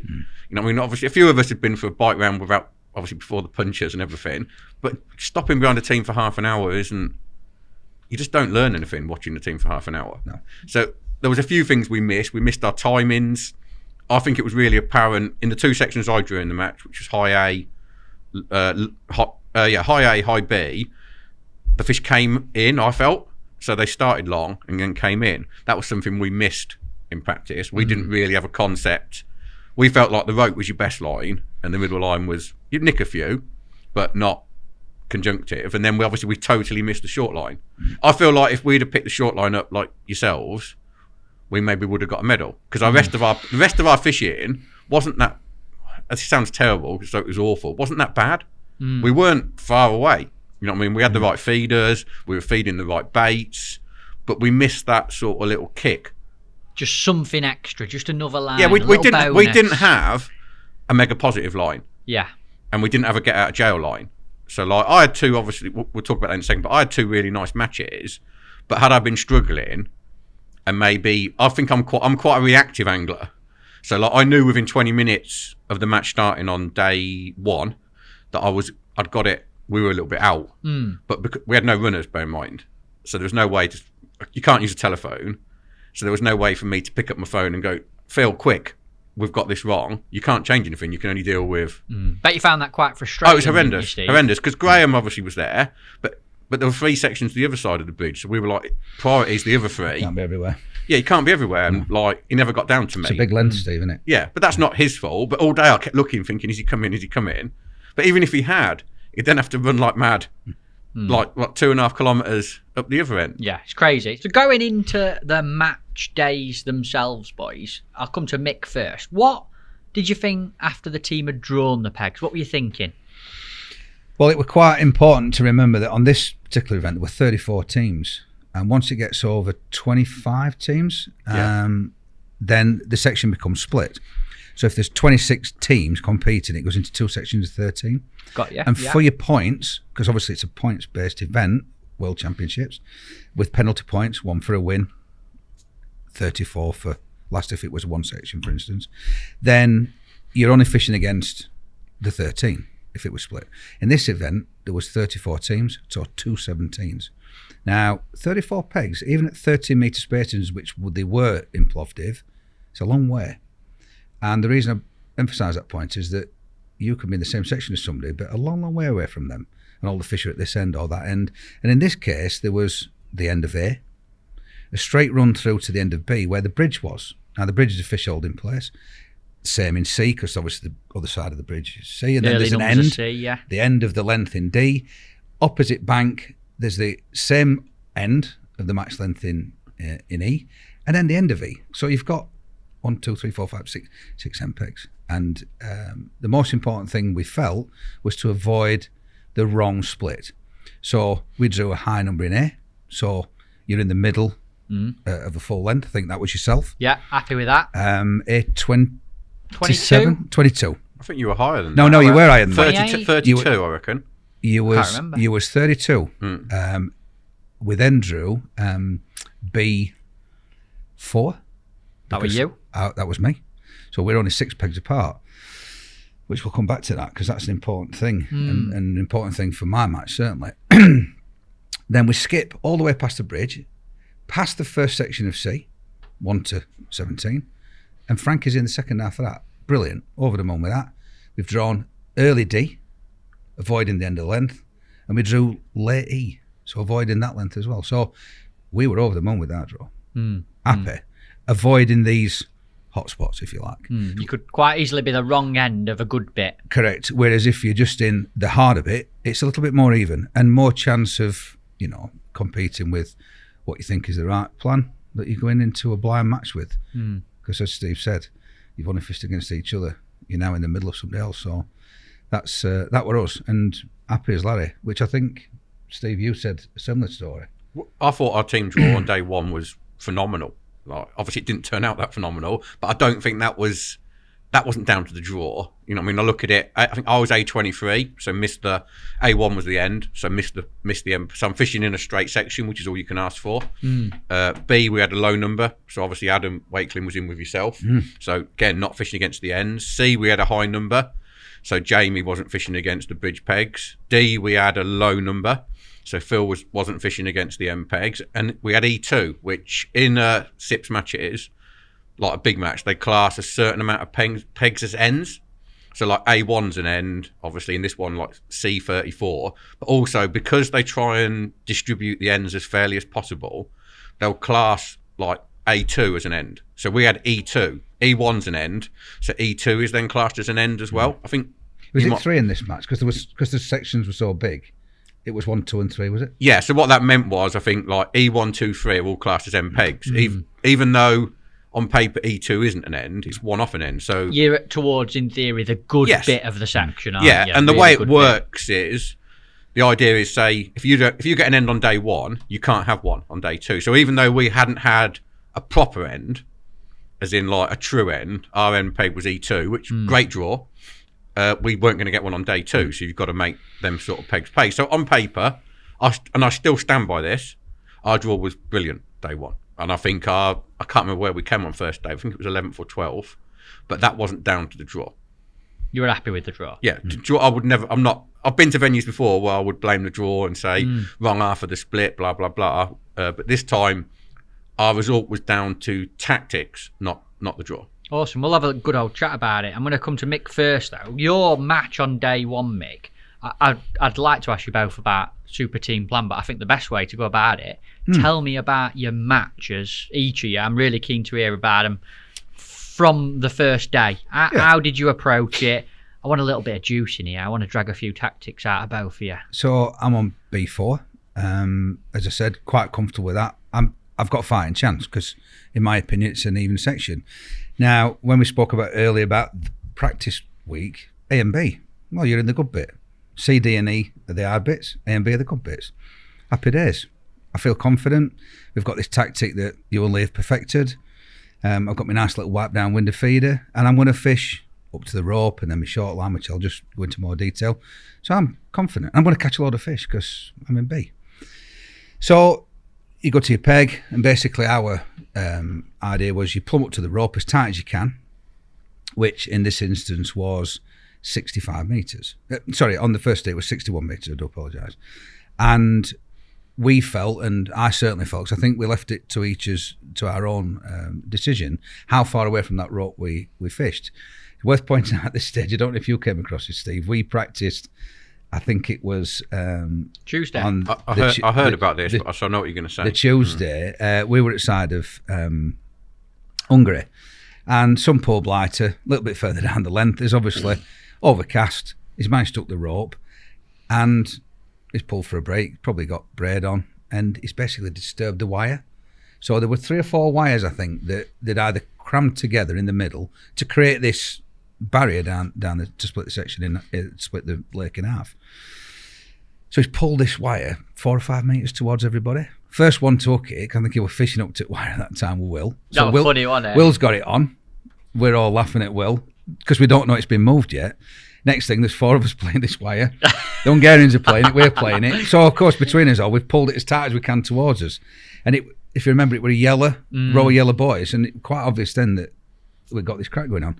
Now, I believe after the event, they actually wired it together. That week, I think Thomas Walter mentioned it to the officials. Obviously, his experience knows everybody, and said, come on, we need to tighten this wire up so that it doesn't become a problem in the match if the wind gets up or some poor soul hooks it and drags it closer. So our plan was to find the extreme distance of the wire and then come back. 2 reasons being, one is you didn't want to have the wire interfering with your day's fishing, and also I personally felt, and I think we all felt, that it just left you somewhere to go. So if you had to just chase beyond your main area of feed, and we're talking about these fish being a little bit cagey, we're not fishing for massive weights, even in this good bit. So you needed somewhere to go past.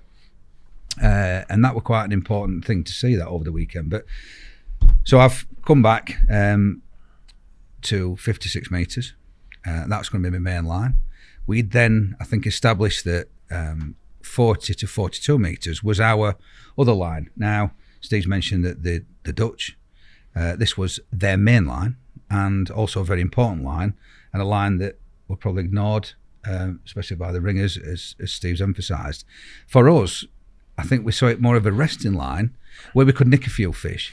So it's it's really interesting to listen to Steve talk, because I think it's important to also say this, that we've not discussed, for the purposes of this to be as straightforward, so we're understanding each other today, we've not discussed what we both did so that we could talk about it now for the first time. Yeah. And we didn't see that as our main fishing line. So it's interesting to see that maybe we probably missed a trick. But we use it as a resting line. And on that occasion, I fished 42.5 metres. And then obviously I've got my chub line, get me out of jail, or enhancing line, depends what you want to call it, which I plumbed up before the start. I managed to plumb it up while the guy next to me is not watching, and I found it. And so I had 3 lines basically. This maggot feeder, which was 8 metres on the day. Bottom of the slope. Yep, just onto the edge of the concrete, onto the mud, 42.5 and 56. When I've arrived at my peg, I've got, Thomas Walter to my left and a Bulgarian guy to my right. So I'm in it. I'm in the thick of it. I've got Adam from the Ringers further down, Ben Van Eck. Amongst a few other people, I've got Jose Evangelista, former world champion, 2 to my left. Great, brilliant. It's what you go there for. If you're going to win, you're going to beat people, we might as well take a few good scalps while you're there. And our plan was to basically feed very little. So the whistle blows, it's 10 minutes pre-baiting, so at 10:02, off you go. I put 1 feeder full in at 56, 3 feeder fulls at 42.5, then finished off back on my 56 line with a smaller feeder, which was basically to keep the peg alive. So you've opened it up with an initial feeder full. On the first day, I used a lead forward open-ended feeder so I could just deliver some bait, nice and quiet, wrapped up in a solid feeder to obviously avoid the bleak. Leaving the short line not to be fed until, in this case, 50 minutes to go. And Thomas has fed a little bit more than me with a cage, and the Bulgarians done the same. So they're feeding ground bait, the complete opposite to what we were thinking, and they fed it in an open feeder. So after half an hour, it's hard. Now, I can see you, just about see you. You're 6 pegs away. Glenn was our runner. He covered A and B. Good news for him is that he could see us both from one place. After an hour, nothing's been caught. Thomas has got 2 Carasio. The lad to my right's got 2 Carasio, and I've got a perch. And I mean, a European perch, not a sun perch, like what some of the fish we caught. And we haven't caught any of them all week. No, you've got a bleak biter chuck. Glenn's come down. I said, what's happening? And as I said, it's important. It was quite good for me that you weren't too far away, because we could bounce off each other. And then therefore, if your tactics are working or not working. So all of a sudden I'm thinking, we've got this wrong. But give me a proper rundown, Glenn, of what's happening in 10 pegs either side, which is bottom half of yours, bottom half of mine. Nothing's been caught. After 4 hours, 4 Carasios, the best in my 17 pegs. After 2 hours. Sorry, after 2 hours. Yeah. So it's bottle job. Very difficult fishing. Very difficult. I'm sure that's difficult on an international stage, isn't it, Steve? Absolutely. I've got 1 Carasio, a couple of sun perch, a bleak, and I've got this perch. And but I'm not panicking, because you're not catching. Nobody around you is catching. Nobody's catching around me. And the section's still winnable, because nobody's going anywhere. Nobody. Now, considering the A and B section of the Holy Grail and we all want to draw there, it's a bit odd. So it's all confusing. But that's how these things go. You've got to roll with it. So hold your bottle, catches a couple more fish. And I don't know if this was the same for you, Steve, but the first hour in practice was the hour. So when you started, sometimes you could catch a Carasio first cast, and you would basically catch until they faded. Sometimes you could chase them out or drop back onto that shorter line. It hadn't happened yet. So all of a sudden, the routine, and I call it the routine, which is switching lines, which became our method over the 2 days, I can't really get into this rhythm because I can't catch anything. I've dropped onto my 42.5, not a single bite. But the good news is no bleak, no nuisance fish, apart from an odd sun perch. And I think when I look back, sun perch were quite a good indicator. When they weren't Carasio in your peg, you'd catch one. You could tell that. A bit like when you're bream fishing over here, bream disappear, you catch a Tommy Ruff or a tiny little perch. They were the same there, funnily enough. That's a sun perch on screen for anyone That's who's him. never seen one. Beautiful spiky little thing. creature. Massive They little belong in a thing, little don't they? tank on your kitchen side, I think. You feed How them flakes. good would they be if they were grew to be like 2.5, 3 pounds? Well, I wouldn't They like to are think cool because they've looking got massive fish, though. teeth. Yeah. Yeah, the teeth are bigger than the fins. And so we're still not going anywhere. But there's no panic because nobody's running away with it. So I tried to get into a routine of fishing 2 lines. And what we tried to do is, because we were feeding nothing and being very, very negative, if that's the right word, although we were feeding little parcels of bait, so a little pinch of finely chopped worms, and 3 or 4 bloodworms in there, just dripping it in, smoothing it off, stealthing your bombing, your window feeder, like a bomb almost. And try not to feed anything. But on the 3rd or 4th cast, if you're not caught, what we tried to do was load a little bit of bait into it so that you could set it up for the next visit and change lines. Now, I think after 2.5 hours, things started to happen. And I dropped onto my middle line, or 42.5 metre line, and I got a run of 3 fish. And all of a sudden, things are happening. But there were not fish being caught. There were like a bit of a spell. 1 or 2 people caught further down from me. Then you started catching. So we're back in the game, and it's happening. And they're catching a few fish. Catch 3, 2 casts without one, load it up, onto the fire line, catches 1. I've now got everybody on the ropes. It's happening, it's starting to come together. And I've got 6 carassios and a perch. So I'm up there. Glenn said, you're top 8, top 5 possibly. Just need to maintain that position. People around you are really struggling. So you might not beat the guys at the bottom of the section, where there's a guy with 8 and a guy with 7 and a guy with 6 and a bit of a bundle together. Keep rolling it. And basically my match I got into a stride. I could hear that you were catching, saw you catching net and odd fish, saw you catch a carp, boosted my spirits. It's really important to know that the team's doing well. I'm hearing from C, D and E, we're flying. Things are great. Lee's walking it. Will's catching fish. Frankie's, there's in an area. He caught early, but then it was a bit hard, but it's great. He caught a chub. So Frankie caught a chub early. You know what Frankie's like, it's got to be first. Yeah. And, Straight on it. Get on the chub line. Yeah. Save that if one there's, for... if there's outgoing what's shine, that? chub are quite shiny and silvery, aren't they? So Frankie's got to have it. And Yeah, he's been in magpie to chub. Magpie to chub. And, He's going to love this. and Glenn's like, it's great. So probably worth pointing out at this point that I've got Tamas this side and the Bulgarian guy that side. And when Steve talked about that cloud earlier, another way to impact a fish was to basically stretch out or take your clip off, go that extra 4 to 5 metres, tie it up to the wire, and you could nick a couple of fish. They both did that. But they both did that in a point of, not desperation, but when they were at the lowest ebb of their match, they both caught 2 fish immediately, which is interesting that you'd said, Steve, by clouding it up. The trouble with that, they did it with ground bait. Great impact, not sustainable. And the problem is they did it, in my opinion, too early, halfway through the match. You should leave that to the last hour. All they did was attract more bleak. So now they've blown the pegs 5 metres off the rope. They've blown the peg up to the rope, and then they're looking for snookers. Tamas is then feeding a bleak line down the middle. Then he's fishing the edge. And, you know, in his own words, he probably was too active. We kept us cool. I knew you were catching. The methods work, and I can hear that the other guys are catching. And I just stuck to the plan. Had a nice little run, 3 or 4 more carassio, finished up on 8 of them, a perch. 50 minutes to go. We were still debating, do we feed this chub line?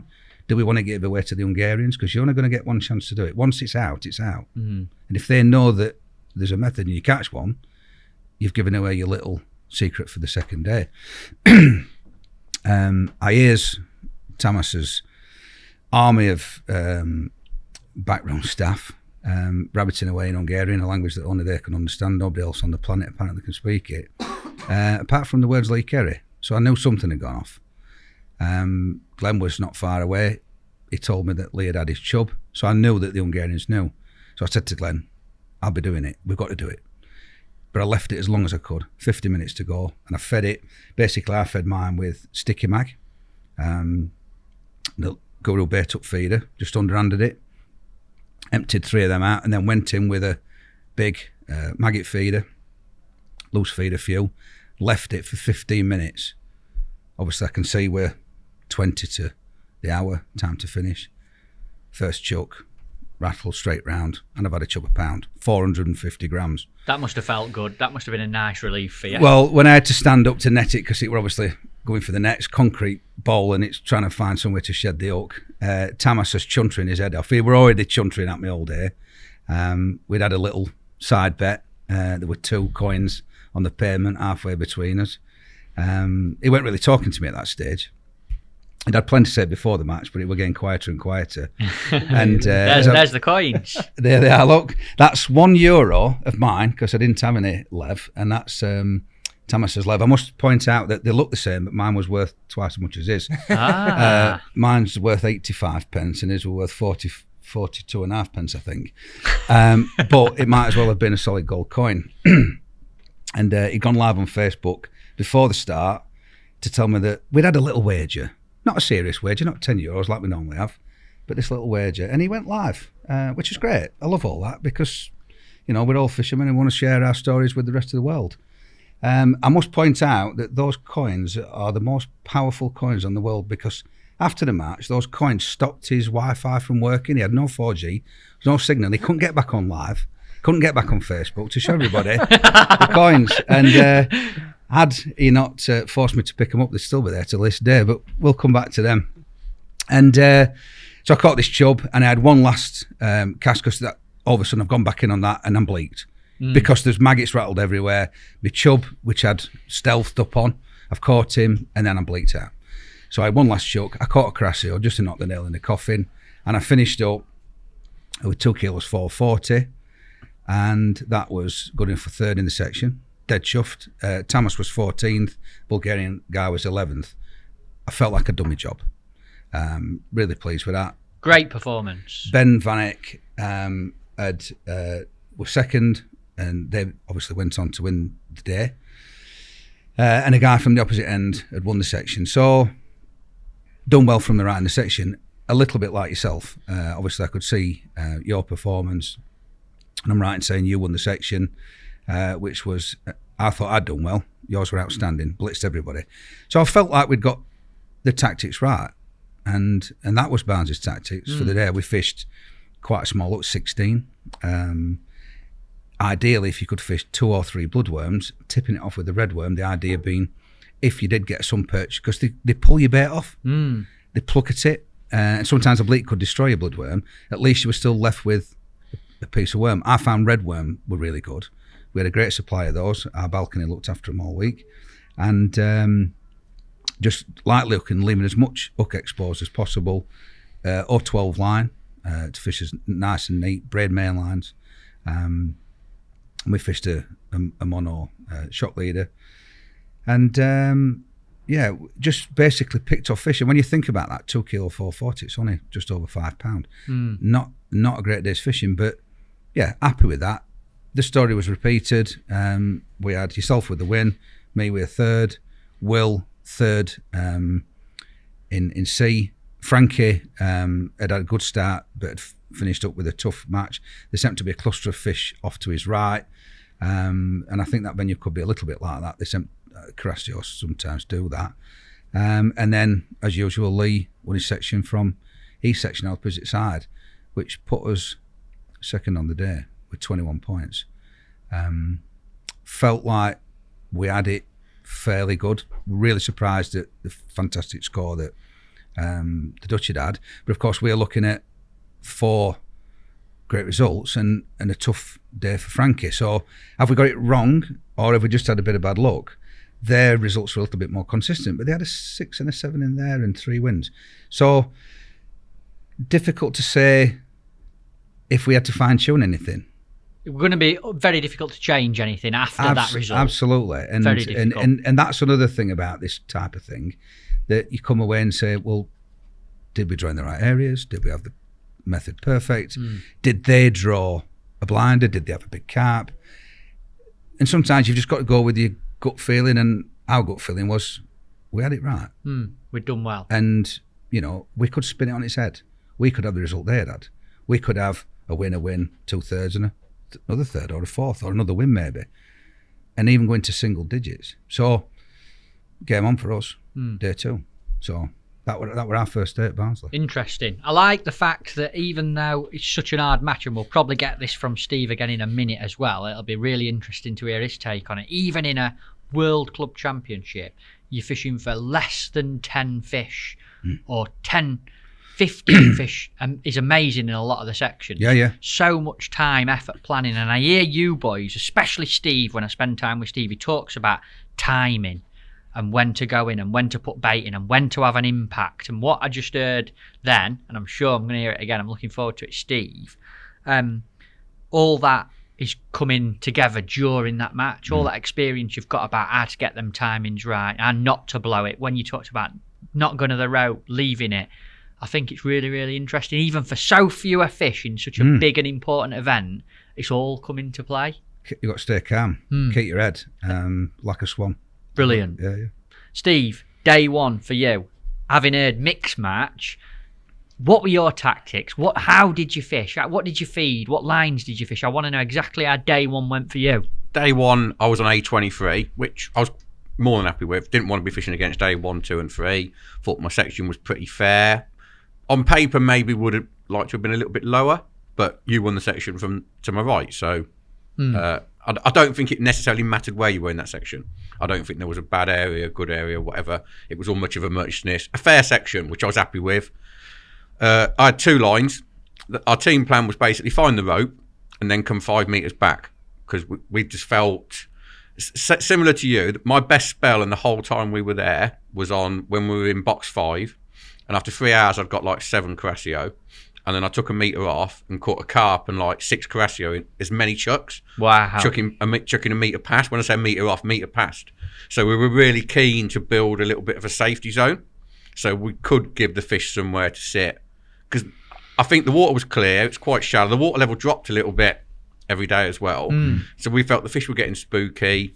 Obviously, we had underestimated this middle line at this point, but we felt build that safety zone. We maybe get 4 or 5 moves if we need them, providing it's working. So I put 2 3-old Guru exchanges in of just ground bait at 55 metres, so 5 metres back from the rope.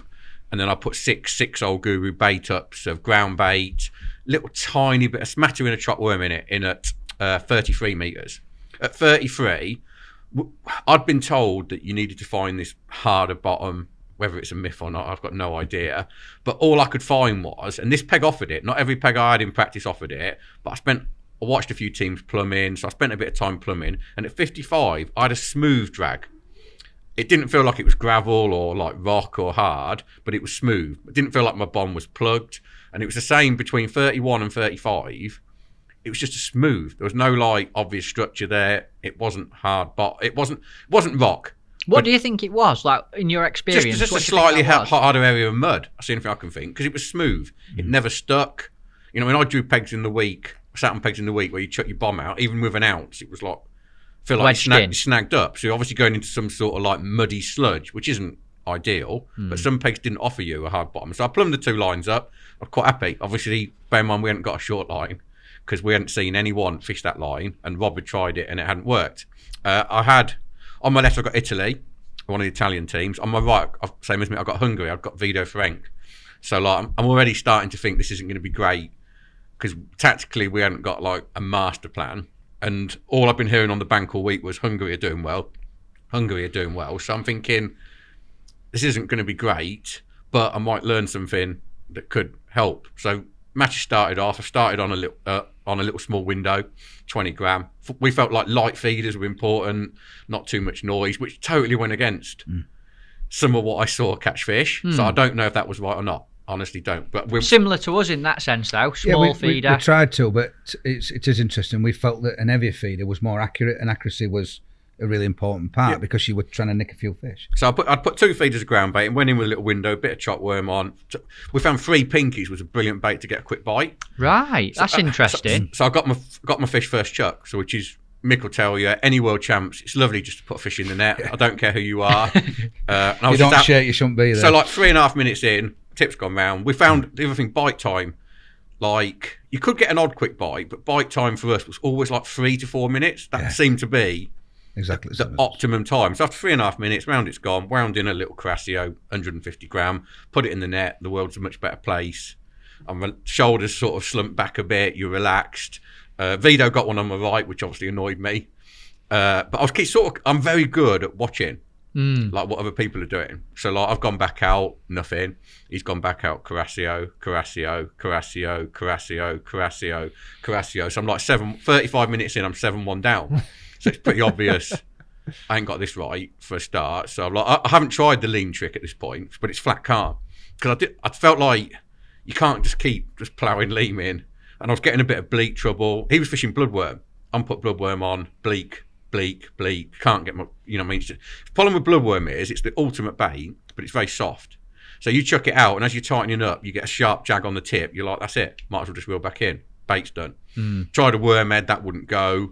So I'm thinking, I've got this totally wrong. So I thought, right, lean, time to do it. Which was late in hindsight. I should have done it earlier.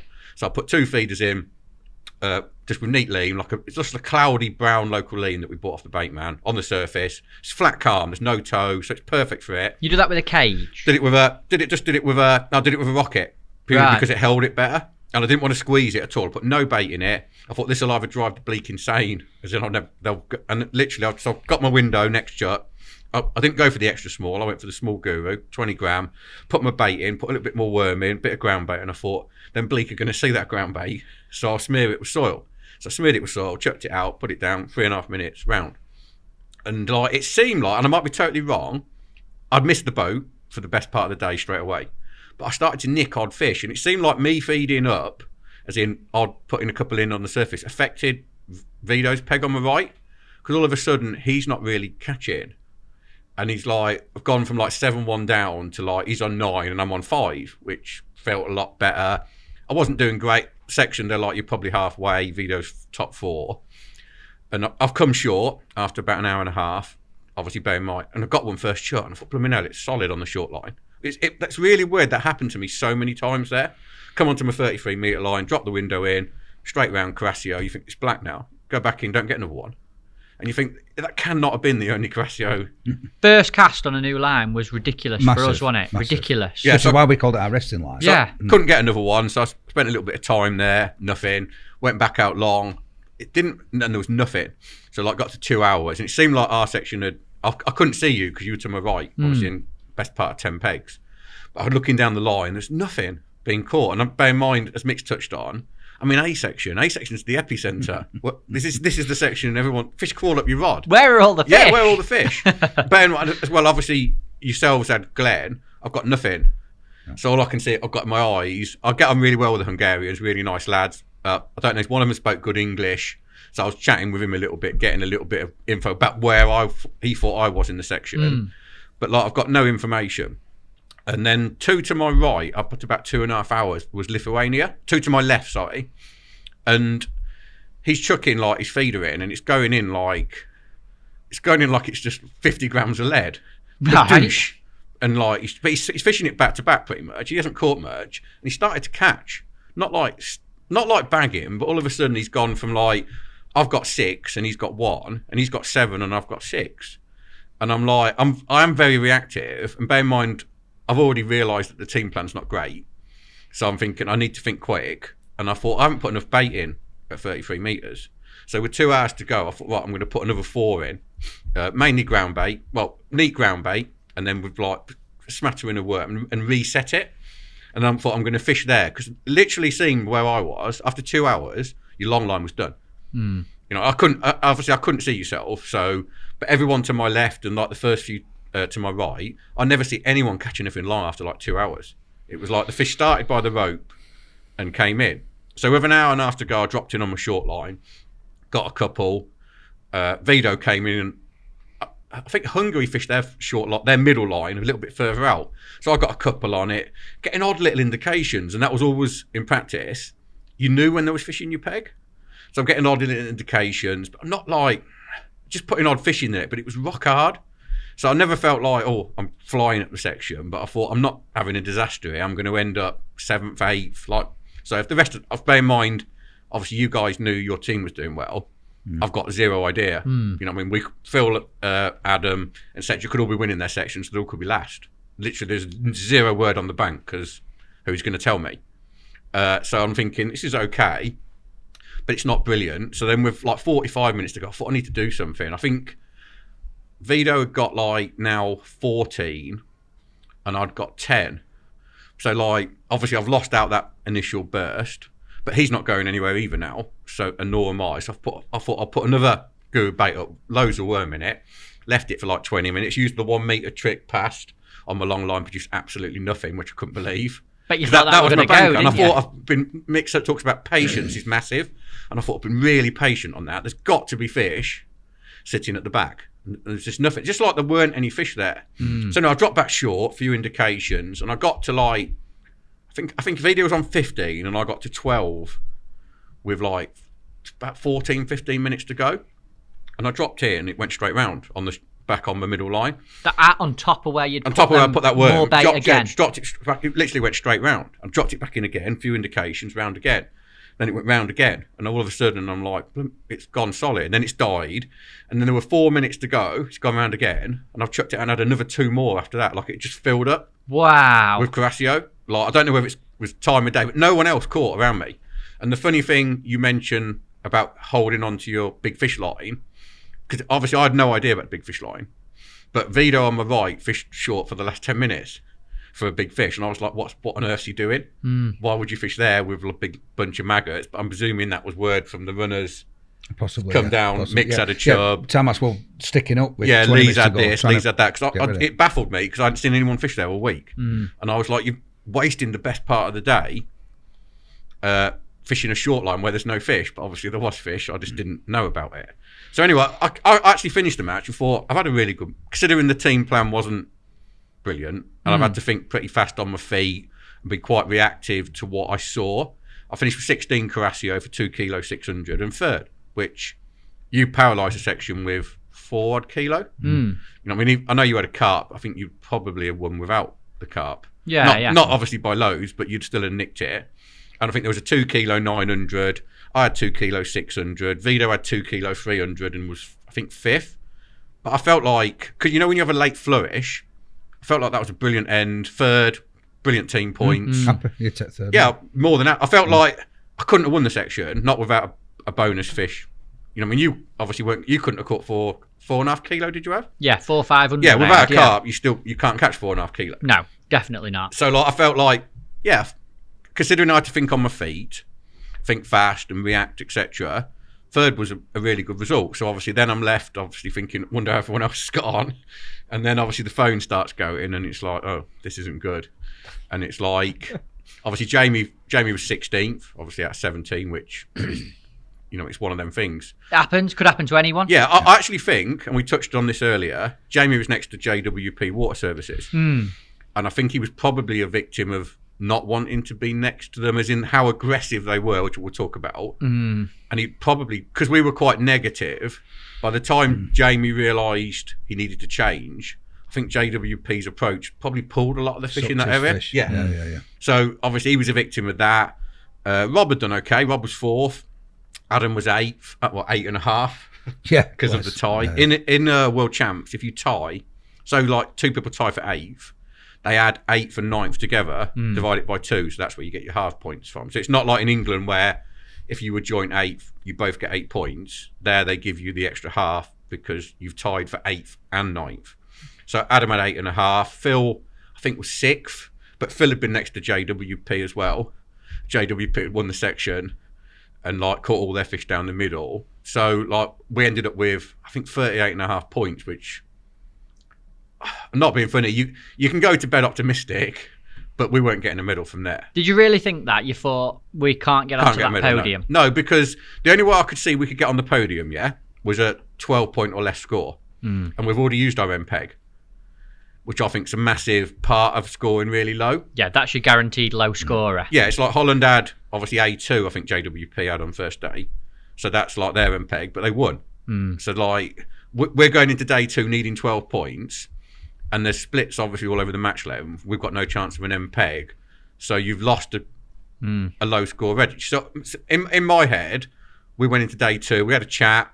Bear in mind, We had some good info about how JWP had fished after day one. Because you've been near them and seen them in quite a few sections.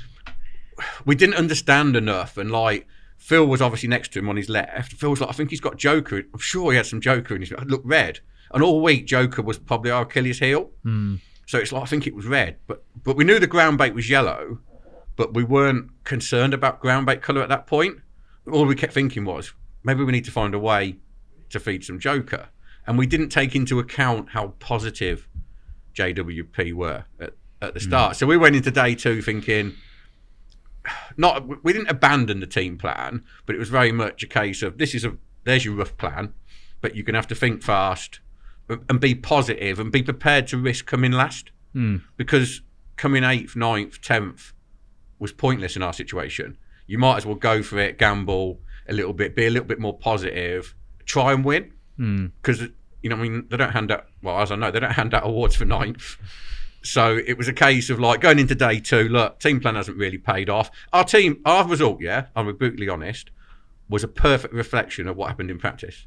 Yeah. We were very average, as in we did well, did okay, but not like section winning performance, and we never won a section. No spark, like you said, you described it as a spark. No, but I do feel like we learned a lot in the match days, and I feel like I've personally fished, and I'm my own worst critic, but I personally think I fished really well on day one. Yeah. Could have done a little bit better with better practice, but I was very reactive to what I saw, made some changes, and probably a little bit more positive, and it paid off.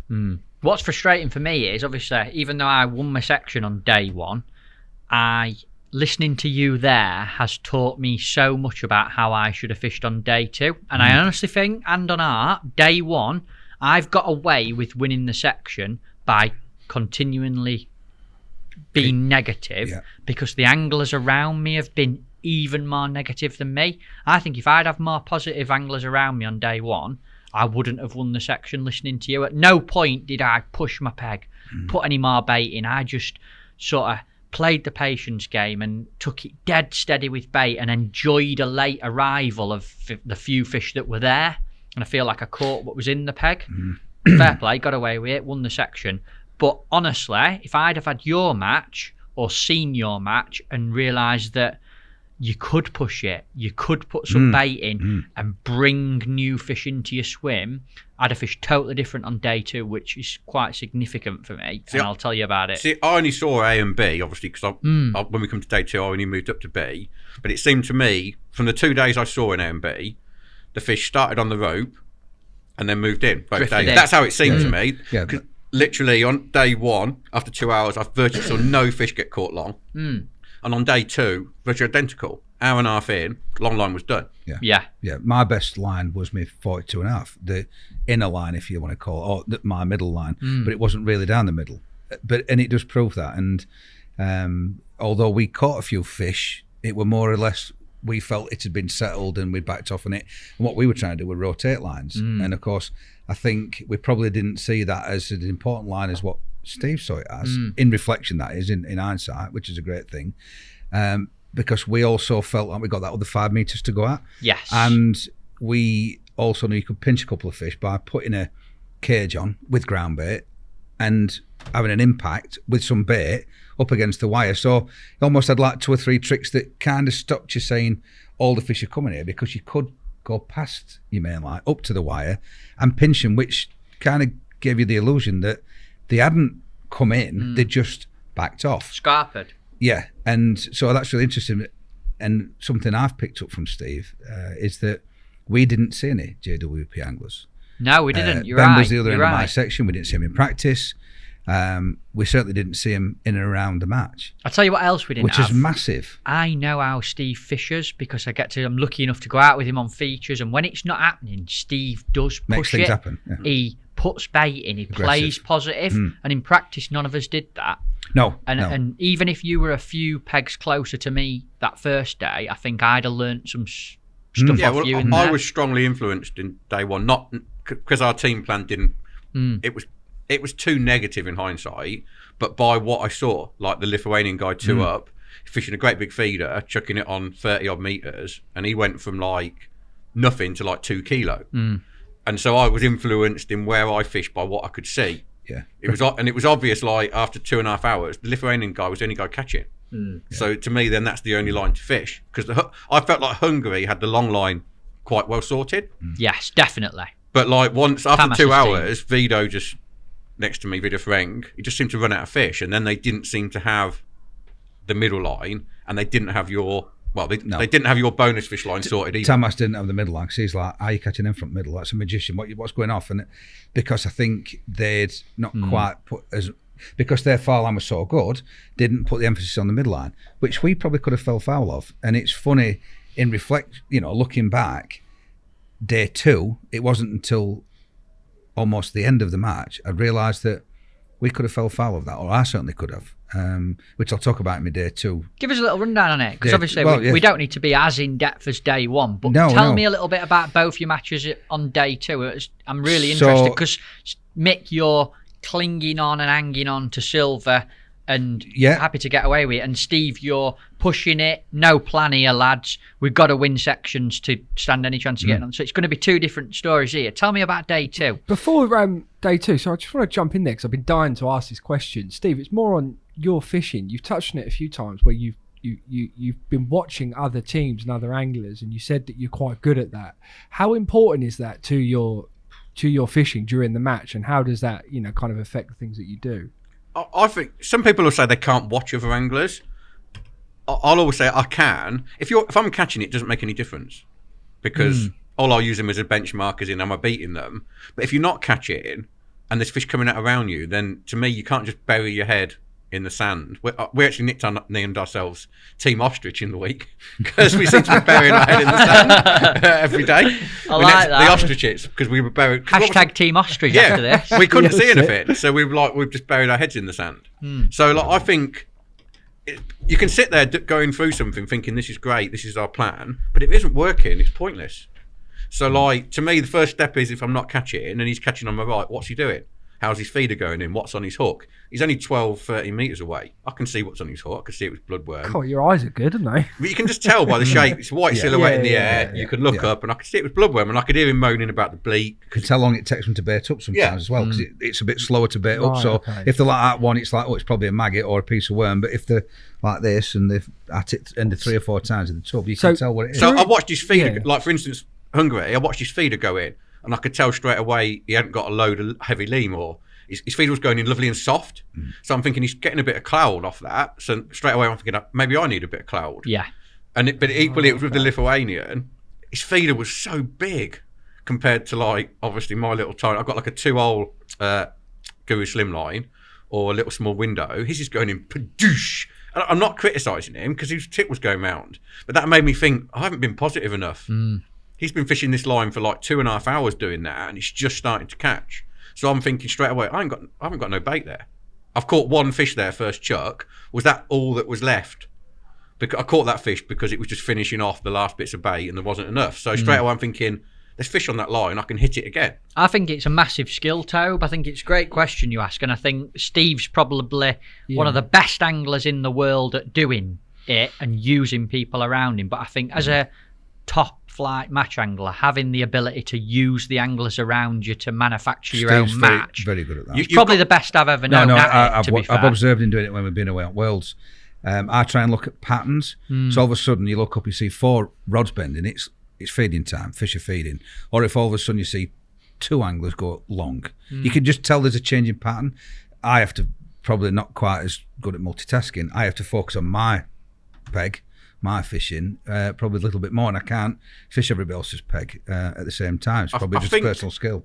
As well, you have to use the information in a positive manner. I think some people use it as a negative. That was going to be my next question. They're like, oh, he's emptying it, and you get all flustered. No, you start to fish faster, and you're like panicked. I don't use it like that. I use it as like, oh, tell you what, there's some fish on that 33 metre line. He's catching them. I don't worry about what he's caught.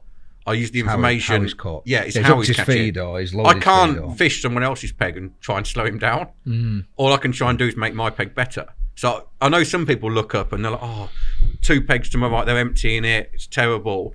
But I don't look at it like that. Sometimes I'll look at it, maybe I can't beat them 2, but if I can be third, that's still a good point. So I look and think, what's he doing different?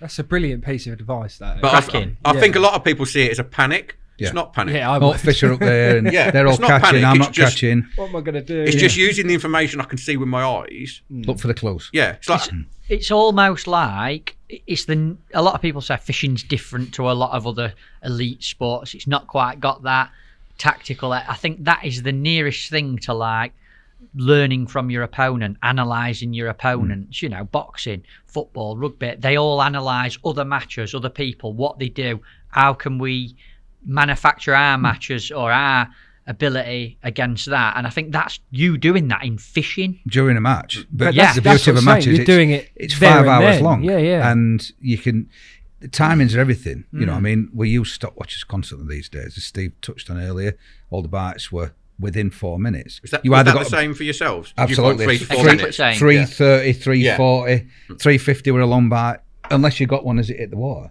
So, because sometimes it hit bottom, it goes straight round. And it were like, they should all be like that. It didn't make any sense that some were like that. And then, but there were no bites after 30 seconds and before 3 minutes. But I think it's Which I really find odd. interesting that 2 teams find exactly the same bite time. Because fish following it down Yeah, or but backing off or But whatever. then in my they head, do. I think, what made those fish take 3 to 4 minutes? Is it because that's how long it takes for that bait to come out of that window feeder? Is it because they spoke away and then it takes time for them to come back? I'm not really sure. You know, those Carassios, bless the little cotton socks. cute little things. Yeah, we're going to call them something else, not cute. Little monkeys. You know, I think they could pick your bait up and then have it in the mouth 3 or 4 times, 5 times, 6 times. Don't forget you're fishing a feeder. You ain't got a nicely dotted little pellet just touching deck and just see every blow and suck and movement. Made you wonder, you know, did they just keep feeding? And because the amount of times I came back and with a fish with an immaculate bait, you could fish a bloodworm and catch a crassy on it, wind it all the way back from 60 metres, and your bait was as fresh as when you put it on. And the amount of fish that I had come off in the net, second day were incredible. Bear in mind it were towing. I think second day, because I hadn't lost a fish basically all week, and I lost my first 2 on second day, which like when you haven't got one in the net is like makes you feel sick. Well, everyone counted. Yeah, and obviously a couple of them. The first one felt big, but I think it's because it was hooked outside the mouth. But I think the toe massively affected how they fed on day 2. Yeah. Talk to me about day 2, You'd have Steve. thought it Your were better. match. How did it go? Obviously, different approach. You're fishing quite positive. You're wanting to best team points possible. Before I start, do you want to talk me through start of your match on day 2? Oh yeah. Start off with a crack off, lads. I had a plum. I had a plum Thanks up. for that, Steve. That's plum new up information. crack off. I did tell you. I think we were too busy swinging medals around his head for us. No, Matt started off just by thrashing the fresh air. Yeah. Back off. Bit of fly fishing. I kept looking at Steve. He's like sort of 2 or 3 pegs. No, 3, 4 pegs to my right. 3 to your right. You wasn't did it? say you observed anglers around you, didn't I you? kept looking at him, giving him like, I thought, surely he's going to give me a little wave while we're setting up or something. And I kept trying to make a bit of eye contact, and he weren't having it. So I've got my plumbing up rod out, and like I've had the same rod for plumbing up all week, 10-pound shock leader, 2 ounce lead. And I've gone to fire it out, and it's obviously just worn through, and it cracked off. And at that point, Steve decided he'd engage with me. And I looked up, and he sort of gave You were it... interested with it? Oh, yeah. He sort of gave it a hand up to his face and then turned away.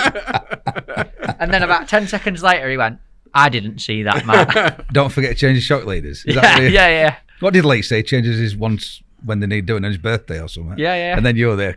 Yeah, 100%. It was quite funny. So anyway, day 2. I think I was on B25. Were you 22? I can't remember where I was. You Yeah. were B22. Yeah, I was on B25. So our day 2 team draw, I thought, was as brilliant as day 1 was. Day 2 was abysmal, I thought, personally. A was okay because we were the right side of the split. In every other section, we literally hammered into the splits, as in fishing against the MPEGs, which, considering we were like, we need a 12-point score, you're already thinking this isn't possible. Because, Against you. Yeah. And I sat down on a B25 and I looked at a section. Teo Lyric was 1 in. I know the lad on the end, really good angler. And I actually sat down and thought 4th would be a really good result from here. But when you're trying to score 12 as a team, 4th isn't great. But I actually sat on my box and thought 4th would be a really good achievement from this peg. Bearing in mind the end pegs to my right by the bridge, where all those fish obviously have been fed. So I thought 4th would be brilliant. distance-wise, I had JWP, obviously water services, on my left, so they were like 2 to your right, 1 to my left. Dutch team who had won day yeah, before. so one day one. Obviously, we'd seen them in practice, so we knew they'd been opposite us twice in practice and caught ridiculous amounts of fish compared to everyone. So straight away, I'm thinking this isn't great either. Were you looking forward to watching him fish and see how he were going to fish? Yeah, because in my head, our chances we're not winning gold. You know what I mean? A really 1,000,000 to 1 shot of a medal, but we're not winning gold. But I like to learn, and like I always find it intriguing how other teams fish. And obviously, I spoke to Phil. He's been next to him on day 1. They've won. Spoke to Jamie. He's been next to him day 2 and day 1, and they've won. So like when literally the matches started, I've got 2 lines. Couldn't find a nice clear spot near the rope. So I've ended up coming like 3 meters back. But it just felt soft and sludgy, not great at all. Conditions are different. It was much colder. Couldn't have the shorts on. I had to put tracksuit bottoms on. Oh no! Yeah. It was overcast and blowing a gale. And the thing about rowing courses is, and Szeged in Hungary is the same, where the Waterland Masters is. Any sort of wind, because of the shape, the toe rips. So straight away I'm thinking, everyone had said that little lean trick had bought a few bites, and it hadn't done any harm. It seemed to get rid of the bleak. I don't know why, but I thought I'm going to better use that today because the toe. Because obviously you're emptying it out on the surface. Yeah, I thought maybe I could empty it halfway down or something like that. And I thought it's something, but I just couldn't see it working. The conditions weren't right for it. So my overline ended up at 35, and obviously I kept an eye on. I've forgotten Martin on my left from JWP. His line looked pretty similar to mine, maybe a metre further out. So I thought pre-bait comes, I'm going to have to keep an eye on him. So I put like 3 to the rope, 30 gram 3 old guru again, the wide one. Put 3 in, just neat ground bait, tight little bit of worm in it. He put 1 to the rope, which I thought, blooming hell, it's a bit negative. And then he walloped 12 great big uns in at 35, 36 metres. When I say big uns, I mean like basically the full sips. Bigger than a normal guru bait up 50 by 70. Yeah, a big un. Full big un, going in like fantastic. Padoosh. And what did you think at that point? So I got to 6 of my 6 old gurus. And like Ben, we had a bit of a 6 was supposed to be how many we were going to feed. I thought, I can't let him feed 12 and then me feed that. So I got a 7 old guru out and thought I'm going to put 12 in. So I ended up putting another 6 in. Go on. Isn't that good? No, it's brilliant. It sounds daft, but like in the opposite, I had nothing to lose, and I knew obviously Phil and Jamie had been like they caught loads of fish on this 30-35 metre line. So straight away I'm thinking, if I don't feed, he's just going to steal them. He's going to suck my fish. Yeah. So I've put them all in. We've started. I had a bite first chuck come off. To be fair, I chucked. It was one of them bites you just said. I chucked out, put it down, went like that because I tend to fill my bowl while I'm fishing. So I put it down, tightened it up, and it's tightening itself because the toe was ripping. And I felt it before I've seen it. Yeah, it's like massive. Yeah, I picked it up. I thought that feels a decent Carasio. 2 turns gone.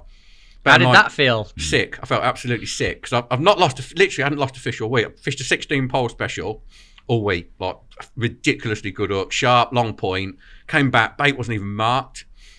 And I've gone back out again, nothing. And straight away it's playing on your mind. Because I just like a settler. You always dwell on catch a fish early in the World Champs. Yeah. You always dwell on it. Pretty sure you got one straight away. First chuck. I didn't want to watch you, but obviously I knew you'd done well. I knew obviously Holland had done well. So like I seen you get one, then you see you get another one. Then about 4th chuck, round it's gone again, 1 turn, gone. Oh no. So I'm like, Jesus, this is going to be horrendous. And then Martin's got one on my left, so I'm like 1 down to him as well. But then no one really seemed to catch anything. And after like 40 minutes, now after 30 minutes, I was on a 50 centimetre because we found, again in practice, as the week went on, it seemed the fish were coming closer to the feeder. We started on long hook lengths and then got shorter, but I thought it's towing a bit. Maybe the hook length's too short. So that's why they're like not picking it up properly. So I went to a 70 just to try and give them a bit more line to hang themselves. Second chuck, I got one, only a tiny one, but just put something in the net, feel better. But then like literally nothing seemed to get caught for ages. Martin, after about 45 minutes on my left from JWP Water Services, dropped in short. And like, he just seemed prepared to sit there for the rest of the match, which I found really bizarre. But in my head, I'm thinking, he's giving me all that far line. You've got that to yourself. Yeah, I've got that to myself. Yeah. But the only problem was no one told the fish. And I couldn't get a bite. I just couldn't. I think I got 1 more fish in the next hour. And after about an hour and a half, he had a little flurry. Like got 4 in a row. Gone from nowhere. I think you'd probably got 6 or 7 by then. You were doing all right. So I've come short. First chuck again. Round it's gone. got one. I thought, oh, brilliant, nice short match. And I just couldn't get another bite. And he just kept nicking odd fish. And he got to 10, and I think I'd got 4. And I'm thinking, I can't work this out. So I thought, I'm going to have to hit it again. And this sounds awful. It sounds like all I'm doing is watching other people and copying them. But like, I noticed he was chopping all the time, like continuously chopping. And I'd fed a bit of chop worm, but I thought maybe just not feeding enough chop worm. So I've like done a fresh chop, because I always think a fresh chop, bit more flavour, it's a bit fresher, goes a bit stale when it's been in your bowl for ages. That's interesting. I just think it gives you a bit more booze. So I did a fresh chop and put 2 more 7-holes in. Thought I'll leave that half hour and then go back on it. And I think there was about 2 hours to go, and well, you know, our section had proper gone. There was nothing being caught. It was rock hard. Yeah, literally. Rock hard. It was like it felt like a winter league lineup. Yeah. Where just kept looking down the line, and other than the bridge, there was no nets going out. And there was one guy running for us. I don't know what country he was from, but he kept coming down. He's saying, you're between 10th and 14th. It was the other Hungarian team, not Tamas's, the other team. He kept coming down. He was like between 10th and 14th. And I thought, right, I've got to make this short line work. What can I do? So I've been fishing the extra small window. So I took that off. I had a few chucks on a 2-hole slim line. Nothing. No indications. And I thought, right, I'll go to the little small window. I thought, I'll get as much worm in as I can and then smear it. So I did that. After 2 chucks, started getting them little tiny indications. Got one on a worm head, but couldn't get enough. I thought I'd try bloodworm, bleak. You wouldn't have known there was one there until you put bloodworm on. And I thought I'll get 3 red worms and cut them right down the size of bloodworm, chuck that out, like 3.5 minutes, Carrasio. And then the last hour was like brilliant. I was filling the feeder with chopped worm, feeding more chopped worm than I fed the whole time. Literally just full of neat worms. Neat worm, yeah. But loads of worms, smearing it with ground bait to keep it in, chucking it out. And it's like I'm getting so many more indications than I've had. And all of a sudden he stopped. Like Martin on my left, stopped catching. So he's got to he's on with half an hour to go, he's on 16 and I'm on 9. And it ended up 14, 16. And I knew my fish were a little bit bigger. And with 10 minutes to go, I'd got 14. Getting loads of indications. I couldn't get one. And I kept thinking, one more fish. And how can I do it? Because I knew I'd had a couple of 6 ounces, which sounds pathetic. But 6 ounces. But that would have ordered the day. 6 ounce was a good fish. Yeah, very good fish. And then obviously with 10 minutes to go, he's gone on your line, as I like to call it, the chub line. Because obviously they seem to know. And I know that caught them some fish. Your line did in other sections. Yeah, they definitely clocked onto that and did so well. So he's gone on that, and I'm thinking, 10, one more fish, and I've literally had 7 or 8 little them pulls, couldn't get a bite, and then I've gone back in, and I thought 5 minutes to go, this chuck's got to go, and I've had another 6 or 7 pulls, not gone. I've reeled in, there was no bait on, obviously at the hooter, so then you feel like I haven't even been fishing. So come the way, and I had 14 Carrasio for 2, 3, 40, and I was 6th, which I felt like I fished a reasonable match.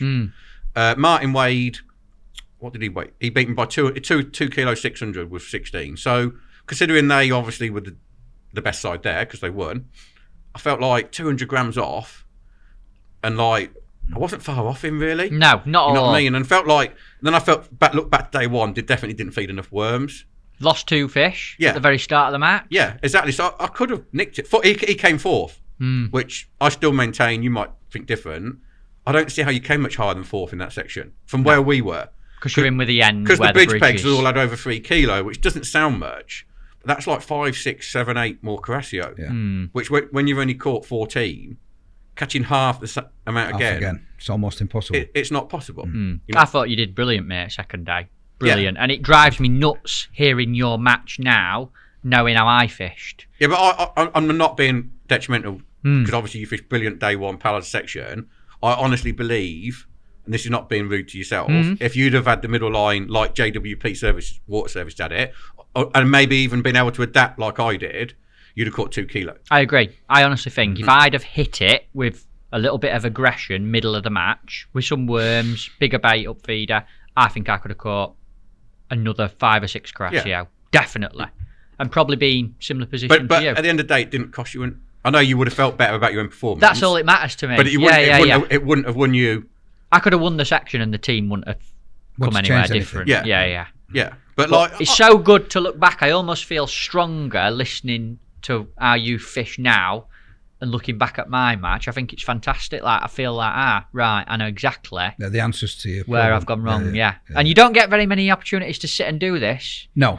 So not when it's all out on the table and we're all being open and discussing Yeah. and in detail as well, in a very orderly manner. Because See, I feel like both days I've learned something here. because of a little bit of a lack of like a great. Well, we had a poor practice week. I've had to fish on my feet for 2 days to try and adapt to like what you can see, what's happening. The 2 match days have been practice days Yeah, they for have. you, Yeah, basically. yeah. But it's a brilliant illustration of like you can use other people's information. And not in a bad way. Use it to try and enhance your own peg, because it's just pointless ploughing a furrow doing it wrong. You know what I mean? And I'm not saying we were doing it wrong, but we weren't ever doing it in a way that was going to win sections. And where did the team end up? We ended Ninth. up 9th, yeah. You know what I mean? Obviously, once Mick's gone through his match as well, I can add a little bit about how obviously JWP Fished themselves. Yeah. Go on, Mick. Give us a quick rundown on day 2 of your match. That's highlighted a lot of things, and I think going back to early in the podcast, we talked about how your week's practice went and who you were near. So when we were near them, we learned something. The fact that we weren't near JWP probably didn't give us the insight into being more aggressive. So Steve being near him and Phil being near him and Jamie being near him give him And we knew from not the help, practice but that they were they'd seen him in flying. practice, we've not seen him. So he'd picked up on that, and they're watching other anglers, soaking it up. And even when you've done well, as we did, that doesn't mean to say you've got it all wrapped up, because conditions change or the fishing gets better or worse. So you've got to keep thinking on your toes and fair play. But you throw into the fact that Steve's trying to climb from day 1 position. Yeah, I had nothing the to lose. Whereas we're trying had plenty to lose. We're maintaining. Not saying that we wanted to keep us second place, because we didn't. We wanted to win. But why would you risk? You know, because you can't win it in one day. You can certainly lose it in one day. That's Tommy's saying. Yeah, and it's a great saying, because we could have thrown it away by gambling or, they did this and they did that. Well, just reflect on what's happened. You know, look at your results, consolidate your performance. Maybe the tables turn. You'll get that rub. You won't have a bad area like Frankie had. So you've big decisions, big gambles, Massive decision. but they're so subtle. But yet, you know, you're not going to gamble, but you could do. And not being aggressive, when I look back, could have cost me on day 2.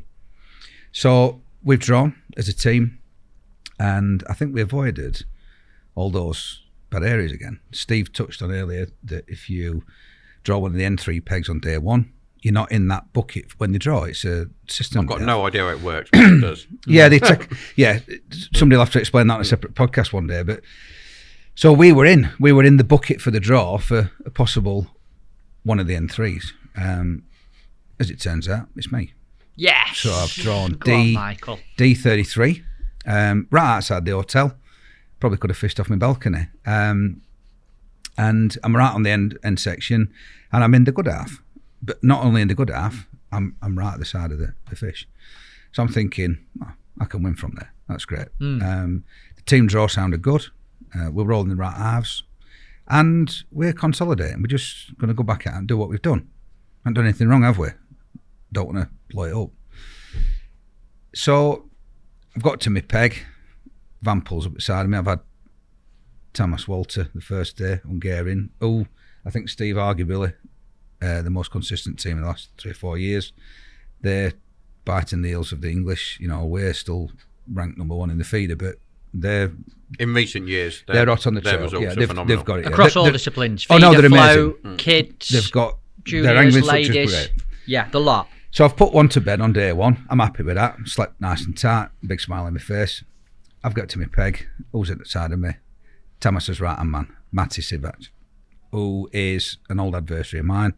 We just keep drawing near each other. We've had a few good little, matches, and but the last one was in France earlier this year, and he absolutely made me look stupid. I won the M peg in the match, downstream M peg on a river. Can't bust, can you? In the World Championship. Yeah, this year in France. And to say I could have crawled under my box and stayed there after 3 hours as his peg got stronger and stronger. So I'm looking at him thinking, I could have done without him. He's at end, I'm next to end. Right. But I thought, we've got this. I've took his mate out yesterday. That's going to rock his confidence. Game on. So I've not mentioned the bet. I never knew you weren't on the end. Oh, No, I really? never Everyone knew else that, told you? No, I went on the end. No, everyone told me you were on the end. Yeah, they would do, because Yeah. that's Just amazing. Just stand on. I never knew that. Honestly. Stand on a bloke when Not he's just down. saying that now. I never knew Mick wasn't on the end. No, That's proof that we hadn't spoke about it, isn't it? Exactly. Matty's on the end. I'm next to the end, and I've got an Italian lad to my left, Massimo, or Max as he wanted to be called. Anyway, it's towing, it's pushing, and we're right down at the end. But I'm thinking, well, will that tow get to here? Is it going to bounce off that back wall? Anyway, it was towing, and there's a wind. More importantly, the sun was horrific that day because there were a ripple in the water. Yeah, you couldn't see where to chuck at the start. You couldn't see Not where. at all. Well, I'm glad I went on my own. Couldn't see a thing. And so Matt I've said, I've got this 11, this euro from yesterday. You want to play for that? He's gone, no, let's make it a tenner. Because he does. He loves that. And we're laughing and giggling, and we're good lads. And so we're going to repeat, what we did the day before. And off we went. I didn't change anything. Just fed me one feeder full, me 3 feeder fulls, plumbed up for my chub line. And it's just a walking park. That's what we're going to do. After 10 minutes, he's got 2. I into the bar. I'm sat there, looking up section. Can't see a thing. Nobody's catching anything. It's cooler. It's raining. It was overcast. It's towing. Everybody's expecting it to be a little bit better. I certainly was. And I'm thinking, well, I'll catch 20 crassios because I'm on a good end, and that's how it'll be. And it's not happening. 15 minutes, round it goes, and I thought, foul up one. Because it's a proper bite, but it's not like a rattle, it's round. And I thought it could be a carp. And I'm thinking it's a foul up crassio. I've netted it, and it's an F1. Go on, the F1. Only one I caught all week. Brilliant. So slightly brown, more like a UK fish. Tunnel barn escapee. Unlike the crassio, which I'm sure people have seen the photographs now, which are true crassio, white, more like a white cruiser, aren't they? A species in themselves compared to an F1. Yeah, and an F1's half crassio, I think. But we'll not go into that. That's for your Nigel Harry podcast. And I've caught this fish, and I thought, that's a good one. That's worth 3. Because I've called it 500 grams. Might be 600, but obviously I've got to just dip it down a bit. And he's got 3, and I've got this one. So I'm back in. We're level pegging. I've caught him with one fish. And fished away, and I'm fishing on my... now I'm at 61 metres today, because in that D section, the wire was further. It was 67 metres. Wow, long old way. To the wire. It's windy. It's 67. We'd fished with 30 gram winders the day before, the little Preston solid winders. So to bait up, I finished up putting a 40 gram zippler on to bait up, because it's a bit further. I need to just be accurate, because it's got to be nice and neat. And then I followed it up, and I fished a 45 gram, which is interesting that we felt like you need to stealth it in. But more importantly than... That wasn't... Obviously, I felt like you need to stealth it in, but other teams dispelled that myth. Absolutely. But more importantly to us was accuracy. So I'm casting into the sun. Can't see it land, but can just about see it before sun catches it, and it's falling that middle of the tree. And I got Richard Vaughan behind me, who probably worth mentioning at this point. We had Richard Vaughan and Richard Wilson, who came out on the Friday night, basically to support the team. 2 cracking lads, massive advantage to us. Steve's mentioned they're like a bodies on the bank, but to have them guys with you, they only came on Friday, so they didn't see the whole week, but don't take good anglers long to pick up what's happening. So they learnt a lot on Saturday. Richard's with me Sunday, and I said, how's that looking? He said, well, I think it went in the right direction, because it's... And you kind of know, don't you? And I'm fishing... Anyway, we're fishing, and we're steady away, and we're catching fish. And I were 2 fish in front of Matty, and it's fish, but I'd got 2, and I said, if I could get him 5 in front of him, that'd be great, because he's going to beat me, he's on end. And, I got to 5 in front, and I think we were at 13.8 or something. And the day's just gone on like that. And it's good. And the middle line weren't really great for me, so I've swapped. But unusually, unlike the rest of the length, the far line were great. It was superb. And that kind of caught for 3 hours, basically. Massimo can't catch it side of me. He's got 4 crassio. He then decides to catch a carp down the middle, which looked a lot bigger than it were. It were only 1.5 kilos, but it looked like it were 5 pound. And I've got Matty on ropes, which is where I want him. He's on MPEG, and I've got him. And he's fishing with a cage, so I'm convinced that our negative approach is still right. So away we go. And I think with an hour to go, I'm sort of 19, 15. So I'm still 4 in front. And you've got your F1. And I've got my F1. Then that line's died. It's gone. So I've gone for my like impact line, gone a bit further, gone up to 6 metres. I've had one, but I only had one, and no more indications. Middle line has never kicked in. I think I've had 2 fish off it. He's gone, I'm gone. We're looking at each other. We know each other. We know the score. He knows what sort of angler we are. I know what sort of angler he is. And I'm like, and he's gone. He's gone. And then with his great big cage on, which I'm thinking, you'll blow your peg up. Bear in mind that his man, Tamas, has blown his peg beyond control the day before by feeding too much ground bait. And he's got this cage on. He's trying to make it happen. With 35 minutes to go, he's got one on his middle line, which proves the more aggressive feeding was right. But how can I all of a sudden start, I know the team's doing well. We're doing well. We've got this silver. Can't quite work out where JWP are. And you're doing really well, by the way. Oh, yeah. All day I've been told I'm winning section. Because the beauty about having Hungarian inside you, as it was on day one, is you know exactly where you are because they tell you. Because the machines, you're first, he's second, he's third. And then I think Rob Wootton were the end peg. I think he was 16 or 17. Just your side of the split he was. That's right, yeah. And I'd seen Rob net a few fish. I could tell with his red jacket and he'd had a run. But they said, no, you're both miles in front. And I think I were on 23 then. And he's gone 19, 20, 21. And I thought, when he gets to 23, I'm still 2 in front because I've got this fish that's worth 3. And he just kept catching and I couldn't catch a thing. But it don't matter because I want to catch a chub. Because I've got my little chub line going, haven't I? Now, he'd fed his with an hour and a half to go, which I thought were really early. And I thought, has he done that to block me off? But it was too early. But I thought, that's all right, because if I leave man late as possible, even later than day one, the chub will have eaten all his bait. Then when I impact, I'll catch mine. So I've set it up, half an hour to go, long as a dare, close to the end. And my peg's gone. And I'm obviously not feeding enough, not being aggressive enough on my 42 metre line. My long line's gone, but it doesn't matter. I've gone in with me. I've double mag it on a 14.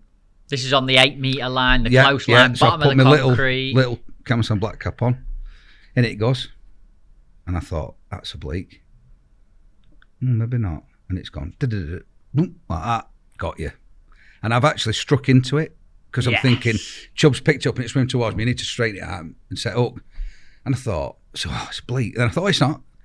It was a chub that big. 3 ounces. Wow. I've never been as deflated in all my life. Don't matter. I'm going to catch another one. I'm going to catch a big one. And I've gone in and I'm bleak to death. While he's going and smiling at me. And he's finished up with, I think, 26 fish. And I've got 23. And I said, how do you think? And he went, going to be close. So you got any scissors? He said, do you need scissors? I said, yeah, to cut this tenner in half. And a joking apart. And by that time, Laszlo... Did you honestly say that? Yeah, of course I did, yeah. And he's a good crack. We've had some great crack over the years. And Laszlo's come and he said, what do you think? And I said, well, what do you think? They've got another guy that's with them. And he said, be close. I said, yeah, be close. I shouldn't really say this because obviously I just want to win. But I said, I think a good result would be imagine if we tied. That'd be all right, wouldn't it? Because we won't lose anything, but yet we're not going to fall out over it. You're not going to get good hiding when you get back off the captain for getting beat off the end peg. And your pride will be intact. Scales have come down. So I'm basically next to last to win because I start at 1 and come down. And Rob's appeared with the scales, Rob Wootton. And I said, what's best? And he said, he was best up to Max. To my left, who's weighed 3 kilos in with his carp. And anyway, I took my fish on scales. Lovely net of Crassio. Happy as Larry, 4 kilos, 790. That's a bit more than I thought, actually. Some of them were slightly better. But of course, you get some skinny ones, some really old ones, some have got no weight to them, some are like new fish, quite chunky. And so, of course, there's every man in his dog's there because it lasts to win. All the crowd, all the section, 500 Hungarian bank runners, as they are, with all taking note. And they've dropped him on scales, and we've both leaned over at scales. I think I had my head in front of his, watching his, and it's gone bump, 4 kilos, 790. Well, we've both let out a massive scream, massive cheer. we've drawn. I couldn't believe it. That's Tied. frightening. That is spooky. That is really spooky. Now, he's looked at it, and I've looked at him. I thought he's going to ask for a reweigh, and he went, "That'll do," because I think he thought I'd got him. So I think he'd take the draw. Well, we're cheering and shouting. And I later finds out that on the opposite bank is Tamas, his captain, who said it didn't sound like an English cheer, so I were really confused. He said, because I know we want to cheered. He said it were both here, and they could hear it all the way across Lake. Fantastic. So we tied, and I think there's a picture actually of the when we've both after the scales have been, and you both get your fish, and we shared a point. And as Steve mentioned earlier, I didn't know this at the time. I thought we both get a 1, but you don't. You get 1.5 because you took first and second added together. It's 3 divided by 2 gives 1.5. So look at that for a picture. I said let's put his finger up because we're both first, and he said no, let's share it. And that is a photograph with a friend of mine. I actually do business with him as well, which is even sweeter because I love taking money off him. And I said, I'll tell you what I'll do. And this is a funny thing. So I'd already prepared my tenner in case he'd beat me, but I'd only got 2 fivers. So I offered him a fiver, and he said, don't be silly. And I said, we'll fish for it next time. So the bet's still on. Fantastic. And there it is. 2 lovely little nets of fish. Look, you can see my F1 sat in the middle. Nice. And he's got, I think, 3 or 4 more fish than me, and his fish are all consistent. But that was fantastic. You can see the smiles, can't you? We're happy as Larry. Look at that. You can't get that sort of picture and emotion from loved it. Many catch shots. Loved it. You can't do it. Loved it. So I'm chuffed to bits. I've joint first in section. The news has started coming in. I heard Lee had won his. Lee was the last result to come in. I knew Will had done well, and I'd heard Frankie had done well. We started to add the points up. I'd heard you'd had a gripper. I think Glenn got the news back to us that it had been a really tough area. Nobody caught anything around you, but we didn't know exactly where your points were. But we'd also heard that the Dutch had started recording some really good points. So then the beauty of the people that were chasing us, which were the Austrians, were directly behind us on day 1. They were 3rd. And the Hungarians, who were always dangerous, were just behind them in 4th. So I've got the Hungarian, if you like, bank running team, headed up by Laszlo, adding the points up on the car bonnet. So I knew immediately that they had 22.5, and we were 8 points in front of them. So I knew that we were in front of them. Nobody could find out what the Austrian team had got. But then I did see Franz Muller, who came down the bank and said that it wasn't great. By which time Lee's section would have come in, and it's worth pointing out at this stage that Lee won his section both days. Now, there were 3 people that did that. 2 belonged to the winning team. And often when you get the team tactics that right, it's inevitable that your individual's going to do well. And they did that. But we also had a guy who won his section both days, Lee Kerry. Amazing. He didn't just win his little section either. He won his 34 pence. Yeah, he walked the whole. If it was one big section, he'd have won it both days. Yeah, both you and him. Performance. Both you and him got that method sorted and polished it together. You were rooming together, and I think that sometimes is how it rubs off, and you gain as the week goes on. But what a guy! He can fish like mad. Fantastic. And of course, it looked like from that moment on we were still going to be second. So I think JWP won the first day and the second day. Annihilated both days. 12 and a 14. Annihilation. I mean, when you look at 14 points, we had a unfortunate 14 points with one in one section. Yeah. Our 14th second day. Their approach, though, obviously, what it eliminated was your result and Frankie's result. Yeah. Yes. Absolutely. Because it was so safe. Yes. That was the difference. Like, I feel like you had the long line and the short line better than them, but they just had that banker line. Middle of the road, nice and steady. Yeah. And it eliminated. And they dominated. It eliminated a bomb. Yeah, they dominated their area, which I think has come out of this today. And that's one interesting thing that's come out of this, is that it's not always what you do, it's what people do around you. And I've seen in the past when we've been away with England, where despite your best efforts and the fact that if you've got it sort of right, if you're trapped in between 2 anglers who have got it super right, you don't get the rub. And if you're the wrong split of the art, and I'm not making excuses, because You should always be the best, and you should always have it right yourself. You should be the one doing the winning and taking the fish off other people. But it can happen. So if you draw in the middle of 5 people who've got it wrong, you can take the fish. If you draw it between 2 people who've got it right and you've got it right, you're sharing them. Massive thing. Over 2 days, over 10 anglers, over 34 teams, it can add up. And also, I might add, and what we've dwelled on a lot previously and earlier in this podcast, even over the 5 days in practice, who's around you? What have you seen? What have you spotted? See, one of the reasons Where have you drawn? I knew we weren't amazing in practice. Obviously, our weights reflected that. But our session was getting one in the middle all the time. And Tommy told me this when we first ever started with the England feeder team, Tommy Pickering, that obviously if it's a worry when your middle angler is winning. Yeah. Because it doesn't reflect that if you've got something that's obviously really good, your end anglers should be the ones doing the damage because they should be able to pull fish off the teams left and right. And all week, pretty much it was our middle or our end anglers were never outstanding all week. And I found that worrying the whole week because we should have been okay in the middle, but ends. It's a fair indication. Yeah. It's a Brilliant fair indication. observation. That's something I'll take away. Tommy taught me No, he did, that. Yeah. And when he thinks you had something right, so for instance, we drew next box to the Ringers and we drew the next box to Hungarians, you can't go and prove it away. But let's say you go to a team that you know's not quite got it right, but they're using some completely contrasting bait, a team that might not be right on that venue or just don't seem to, you can use it as an acid test. And all of a sudden, if you suck all their fish, you know you've got it right. And it is a great indicator. It's a litmus test to see how you're faring.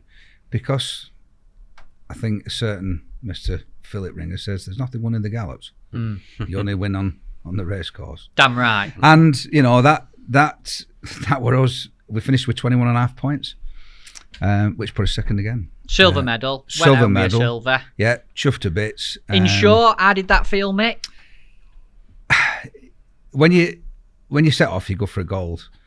You know yourself, and I think it's been repeated through this podcast that they had it bang right. So it were a good silver, of it mo, chuffed to bits. Proud of that medal with that team.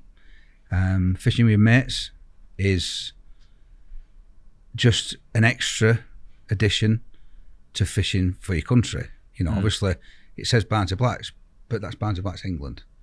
We had a little bit of pride going on. There were 2 English teams there, a team that I consider to be amazing, fantastic team. Look at the record.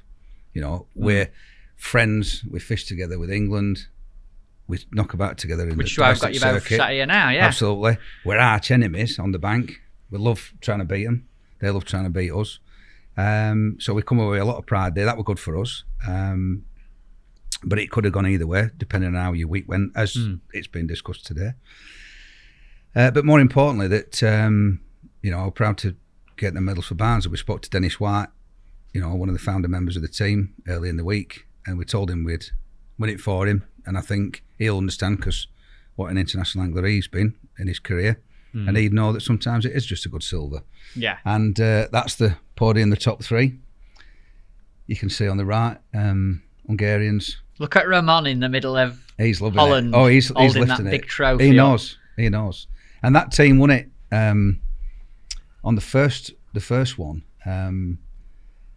when we went out to Spain, which were an interesting scenario because, of course, I was there, but fished for another team. So this is the first one you fished with Barnsley? First World Club Championships. I've actually been on the seat box. I've been to many, including Plovdiv back in '98, with a completely different team. So yeah, proud moment. Awesome. What a picture. And I've got to just say it personally to the Dutch team. Absolutely phenomenal performance. Yeah, really, really well done, yeah, guys and girls. Awesome. Absolutely awesome. And well done to Hungary on coming third as well. Yeah. And it's team. another medal. They must be the most decorated nation on the European and world stage, club stage. They win so much, so consistent. Thomas told me that evening that that was medal number 36, Oh, dear. which sounded a hell of a lot. It's his 4th medal on that venue. Wow. I don't think they've ever been there from what you told me and not got a medal. No. And they continued at this time. I have to confess, I went home and when I unpacked and got my silver medal that I'm sporting there, I had a little count up, and I'm just on a measly 11. So it's and I think we're similar ages, although I think he's a little bit older than me, but not much. Not bad going. And, no, it's not bad effort. Probably late starter. But, I think Steve's got probably even more than that. Not as many as Tamas, that's for sure. No, yeah. We might even have the same. About the same, I reckon. Yeah. Who are you two? Yeah. Do you know something? We probably have. I ain't had a count up. 3. Well, you'll have tons. I think You think you've got the prize here. I wish I'd not brought it up. 18 or 19. All right. Anyway, moving on. A lot of them at kids ones. Tamas is on A lot of them at 36, kids so ones. move along. Yeah. And these are all senior, Yeah. Oh well, never but mind. not 8, but not as many goals. Exactly. Steve, quick touch on before we get this wrapped up. A quick touch on. You mentioned you'd seen and thought you knew pretty much what that winning team did. I'm personally itching to know your take on exactly what it is. Can we give it away on the podcast? Is it the right way to see it out by revealing the winner's tactics on what you think? I can't. I can only go obviously on what Martin Crowe's told me on the next peg, and obviously he was nice enough to allow me. Obviously, I approached him at the end, said, "Well done. Any chance? Can I have a look?" And the first thing that blew my mind was the ground bait. Like, obviously, I didn't see your mix, but I saw a lot of teams' mixes. Every team I saw had like a dark brown or black mix. Theirs was bright yellow. Right, So amazing. like they completely went. I think there's an English mentality in probably a lot of countries. You know, when the fishing's a bit hard, fishing for bites, dark ground bait, clear water. They put, and when I look back, you think obviously clear water, but there was no predators. So why wouldn't the Carasio feed over like ground bait? And everyone told me as well before we went in the summer they love corn, but obviously when we went, I felt it was too cold for corn. Yeah. So their mix, from what he told me, their mix was Census Fine Carp and a mix called Giali. Yeah, census mix. It's full of like crushed maize and big So that bits of bread. translates to Carasio. I think so. Yeah. So bright yellow, loads of food. And the other thing is, he basically said they fed virtually no joker, which obviously I learned that one the hard way.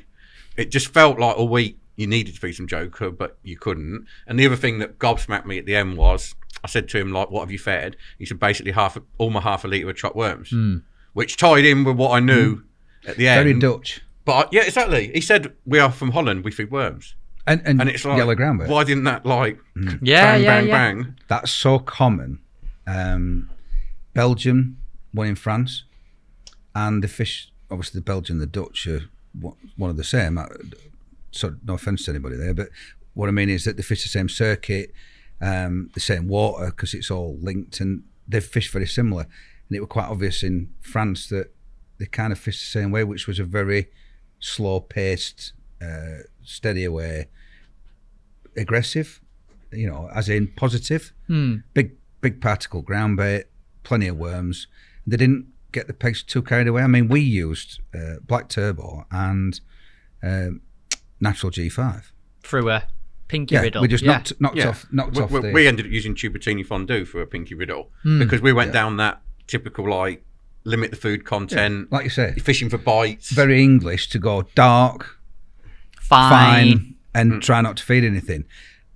But Safe, innit? But Safe. I think maybe for another day, the English understanding of ground bait outside of fish meal needs a lot of work, and it's something that I know we're all talking about. The other thing I found interesting, obviously there were two Holland teams. Obviously one really struggled and one won. So it sort of said that obviously they didn't work together. They use a lot of soil. The other Dutch team, yeah.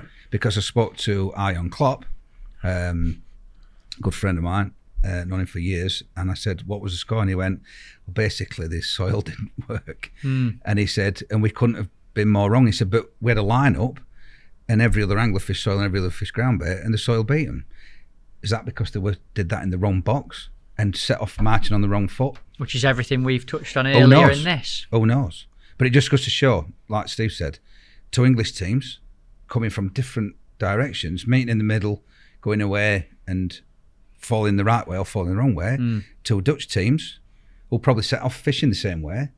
Few little missteps here, wrong decisions there. So many paths. See, I actually feel like the way you fished and we fished wasn't that dissimilar. No. But you had that short line, which was worth mega points. Yeah, like 4 mega points late for me points. on Yeah. the first day. That was your spark. Yes. That was something Yeah, yeah. extra, Yeah. something Yeah. different. Yeah, Get out I of feel jail. like we both knew how to load the window, make sure it was neat, eliminate the bleak, etc. But you had that short line, which gave you odd big bonus. And fish. our middle line was further than anybody else's, which is something that we've not touched on, but we fished at 40 to 42 and a half.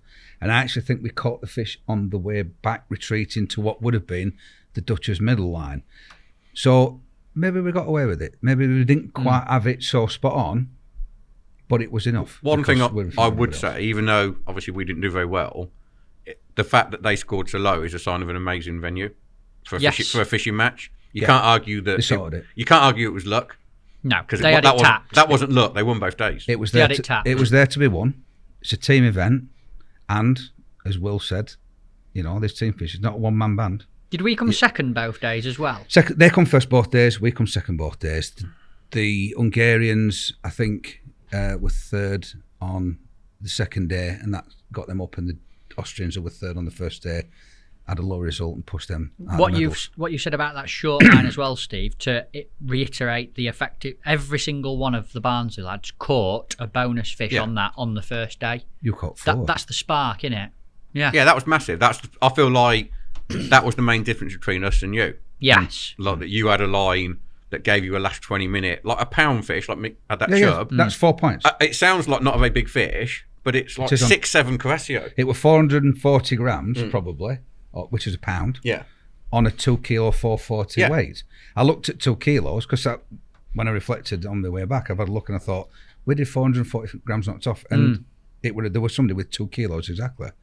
It were 4 points less, which all of a sudden, after day one, puts you too close to the Austrians, too close to Hungarians. You start making different decisions. Add other people's chub.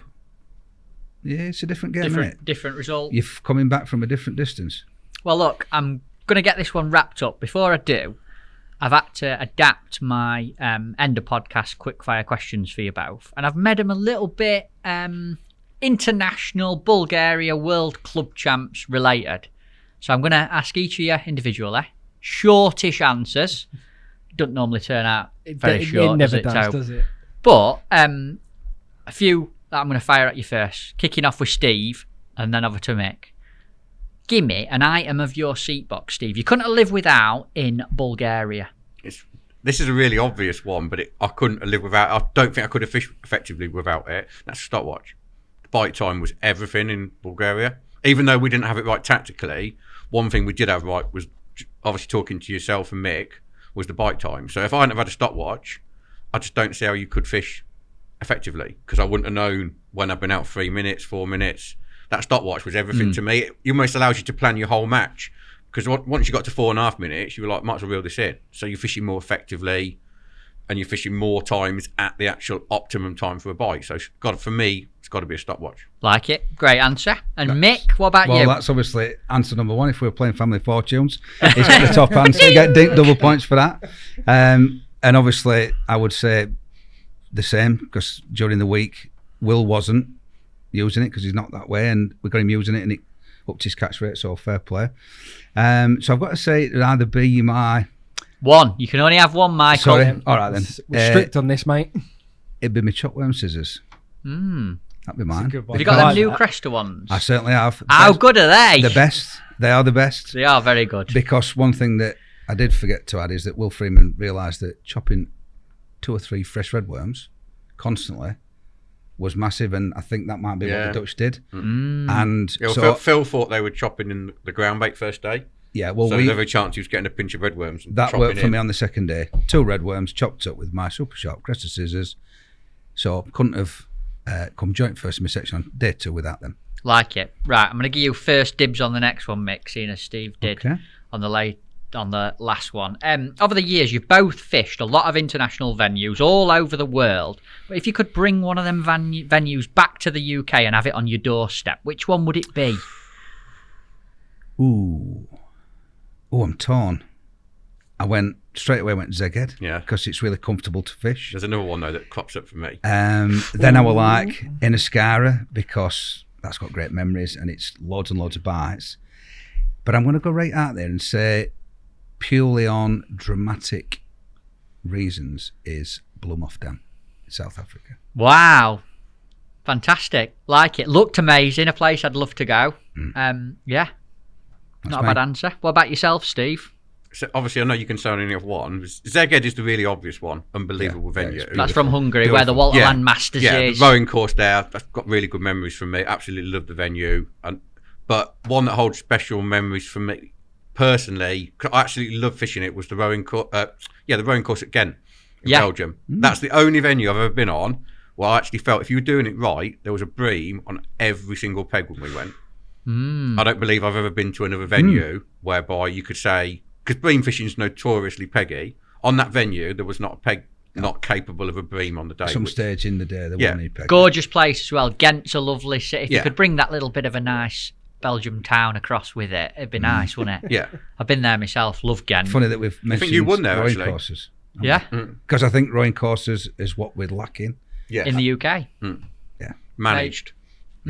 Definitely. Maybe hint at people to get a few sorted for a bit of fishing in the UK. There you go. Get it done. Danny. Steve, on to you for this next one pretty quick. Who is the best angler that you've ever fished with during your time fishing internationally? Depends how you take this question.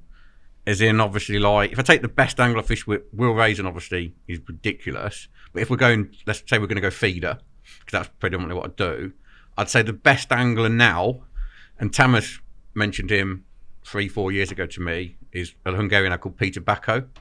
He's only young. I don't know how old he is, probably in his early 20s. But Tamas said to me 3-4 years ago, he will win everything. And that sort of praise from someone like Tamas is high. He doesn't give praise out lightly. He's very honest. And he said to me 3-4 years ago, he goes, watch out for this kid. He's going to win everything. And he won the freestyle gold this year. I think he was runner-up in the youth. He had a first and a second in Plovdiv. And, like, he lives for his fishing. And I don't doubt now that Tamas has called it right. He's phenomenal. The kid absolutely lives for fishing. And he's got... Some people are natural. And I just think he's a natural angler. So he does it everything. Yeah. And he's putting the time in on every discipline.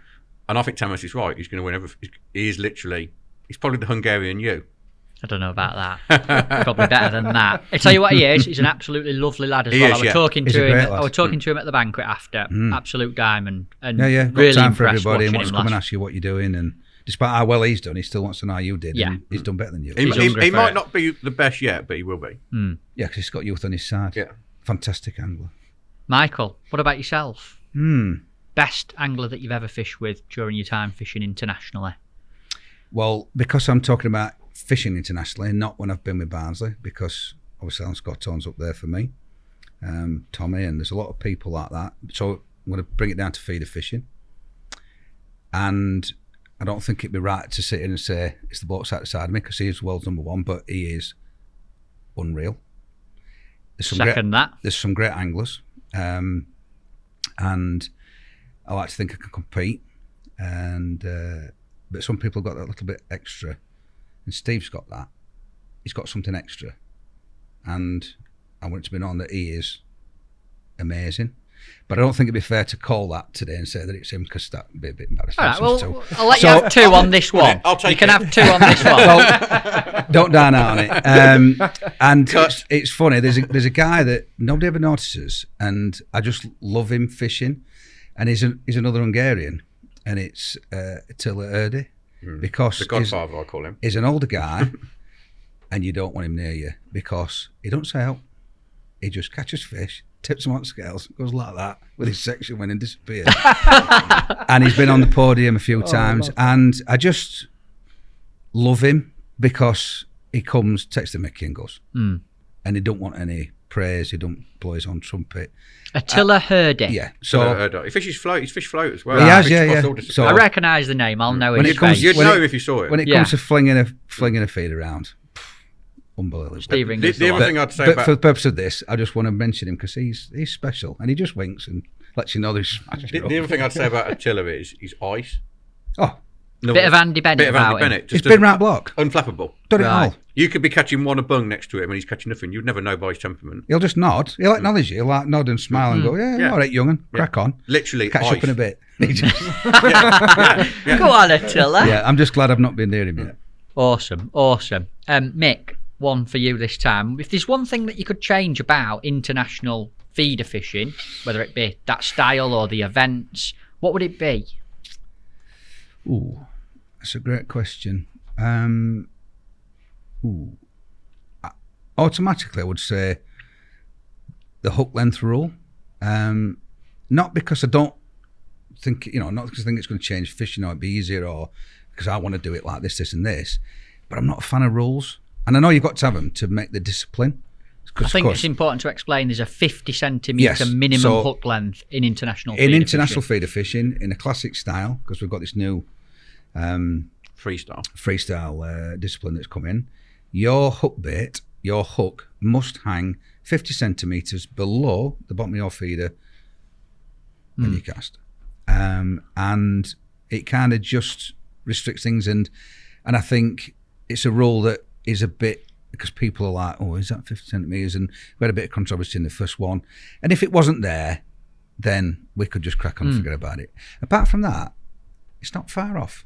Shop leader rule's a bit, because it's a bit ambiguous at times and they keep changing it. But it's pretty comfortable with it at the minute. Like it? It doesn't sound like there's a lot to alter. No, not tons. Steve?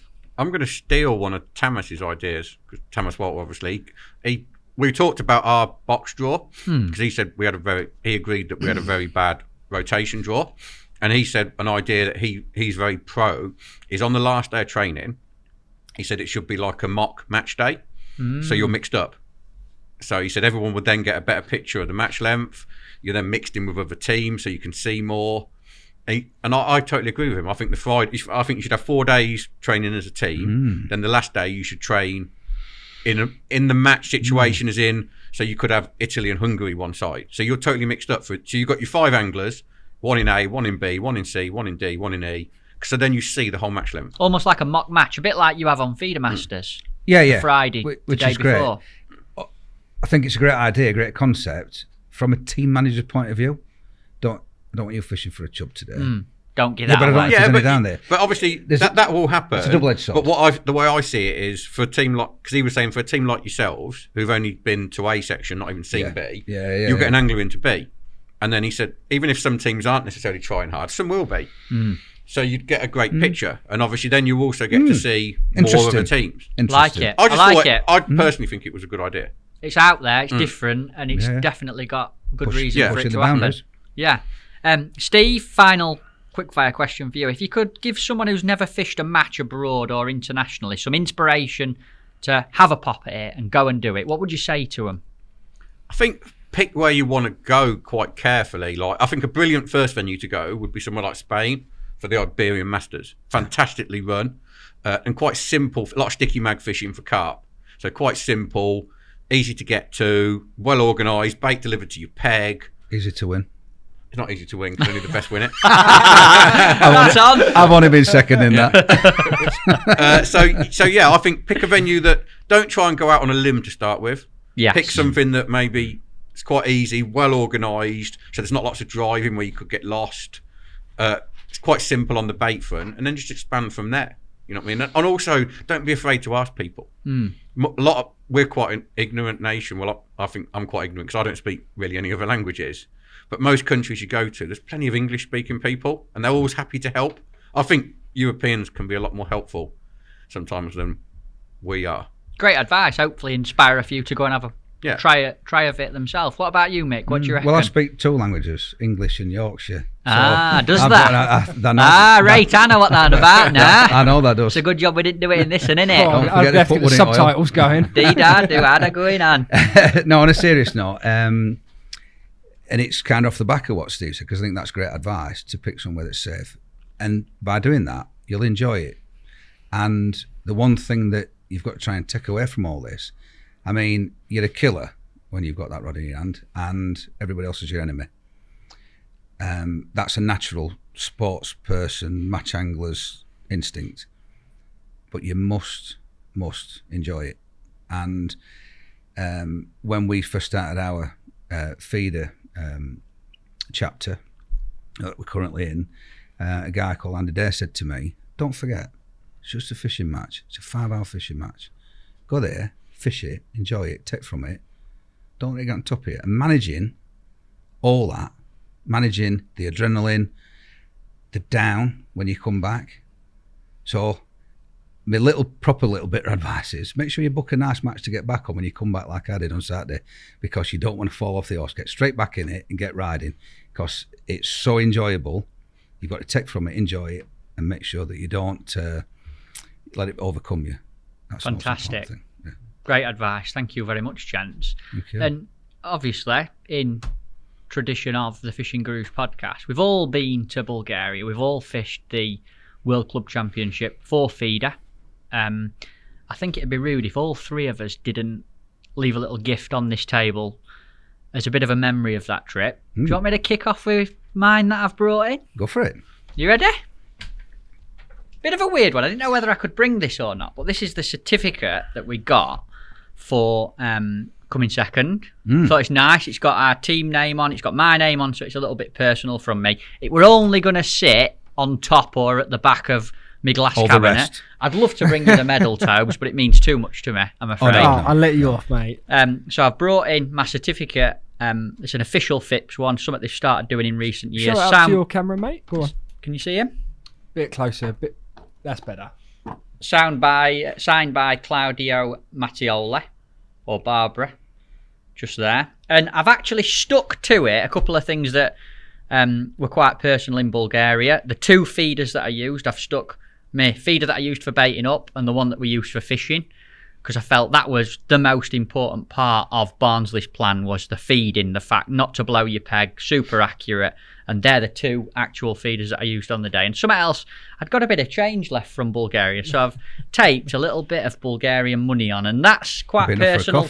Yeah, it's quite personal to me, because I felt that the country was quite poor. We drove through some poor countries, and it just made me realise on a selfish note a little bit how lucky we are in England, not just with the fishing we've got. And I think we take a lot of stuff for granted, and going to them countries and fishing taking me to them countries and letting me see that side of things and how different things could actually be and turn out for you. I just thought a little bit of Bulgarian money on there, just to show that, it's not everything, and bit of our trip right there. So that's my gift. Steve? To be fair, I've got something that clashes with what you got. But I just bought something nice and simple. Obviously, it wasn't a great, memorable trip for Ringers. But what I would say is, I think it'll always go down as the championships, the world championships. Bearing in mind, myself and Mick have been there from the start, like basically fishing the world feeder. I think it's the first championship where the window feeder truly arrived.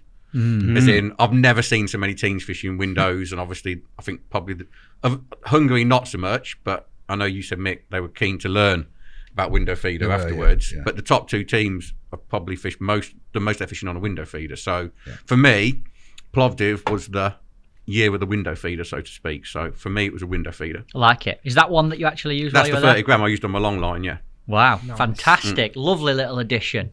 Thank you very much, mate. And Michael, final gift. What you got for us, mate? I brought a couple of gifts. Oh, we like a few. You can come back, mate. First is this little beauty. So in lockdown last year, I was tidying an old shoebox out. I was looking for something, I can't remember what it was, and I came across this, which I thought was a slide over a projector, because it is in colour, and I think that's why it was produced. And I tried to get this blown up, but left it a bit late before today, so I'm going to leave that for you to do. And basically, that is a team photograph of what was the Maver Barnsley Blacks, i.e. the Barnsley Blacks, and I believe on there is Dennis White, Tommy Pickering, Alan Scotthorne, Stu Killen, Pete Bagshaw, myself, Wayne. I've got a funny feeling Tony Woods will be on there. Wayne Bartholomew. Yeah. And there's a couple of other guys, which I've been to see when it's developed, who was on there. But that is from my last trip to Plovdiv, which was in 1998. So I'd be 26. I was probably the bait boy. Did a lot of running, fetching and carrying. I think Phil Briscoe's on there, and Andy Kinder probably as well. Wow. Thinking about it.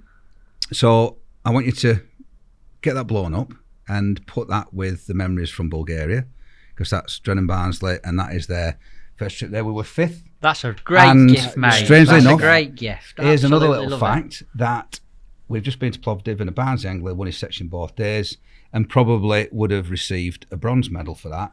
While we were there that time, the great Alan Scott on, who I think had just come off the back of 2 World Float Championships. Also won his section both days on that. And although there's no medals, I think they did acknowledge it.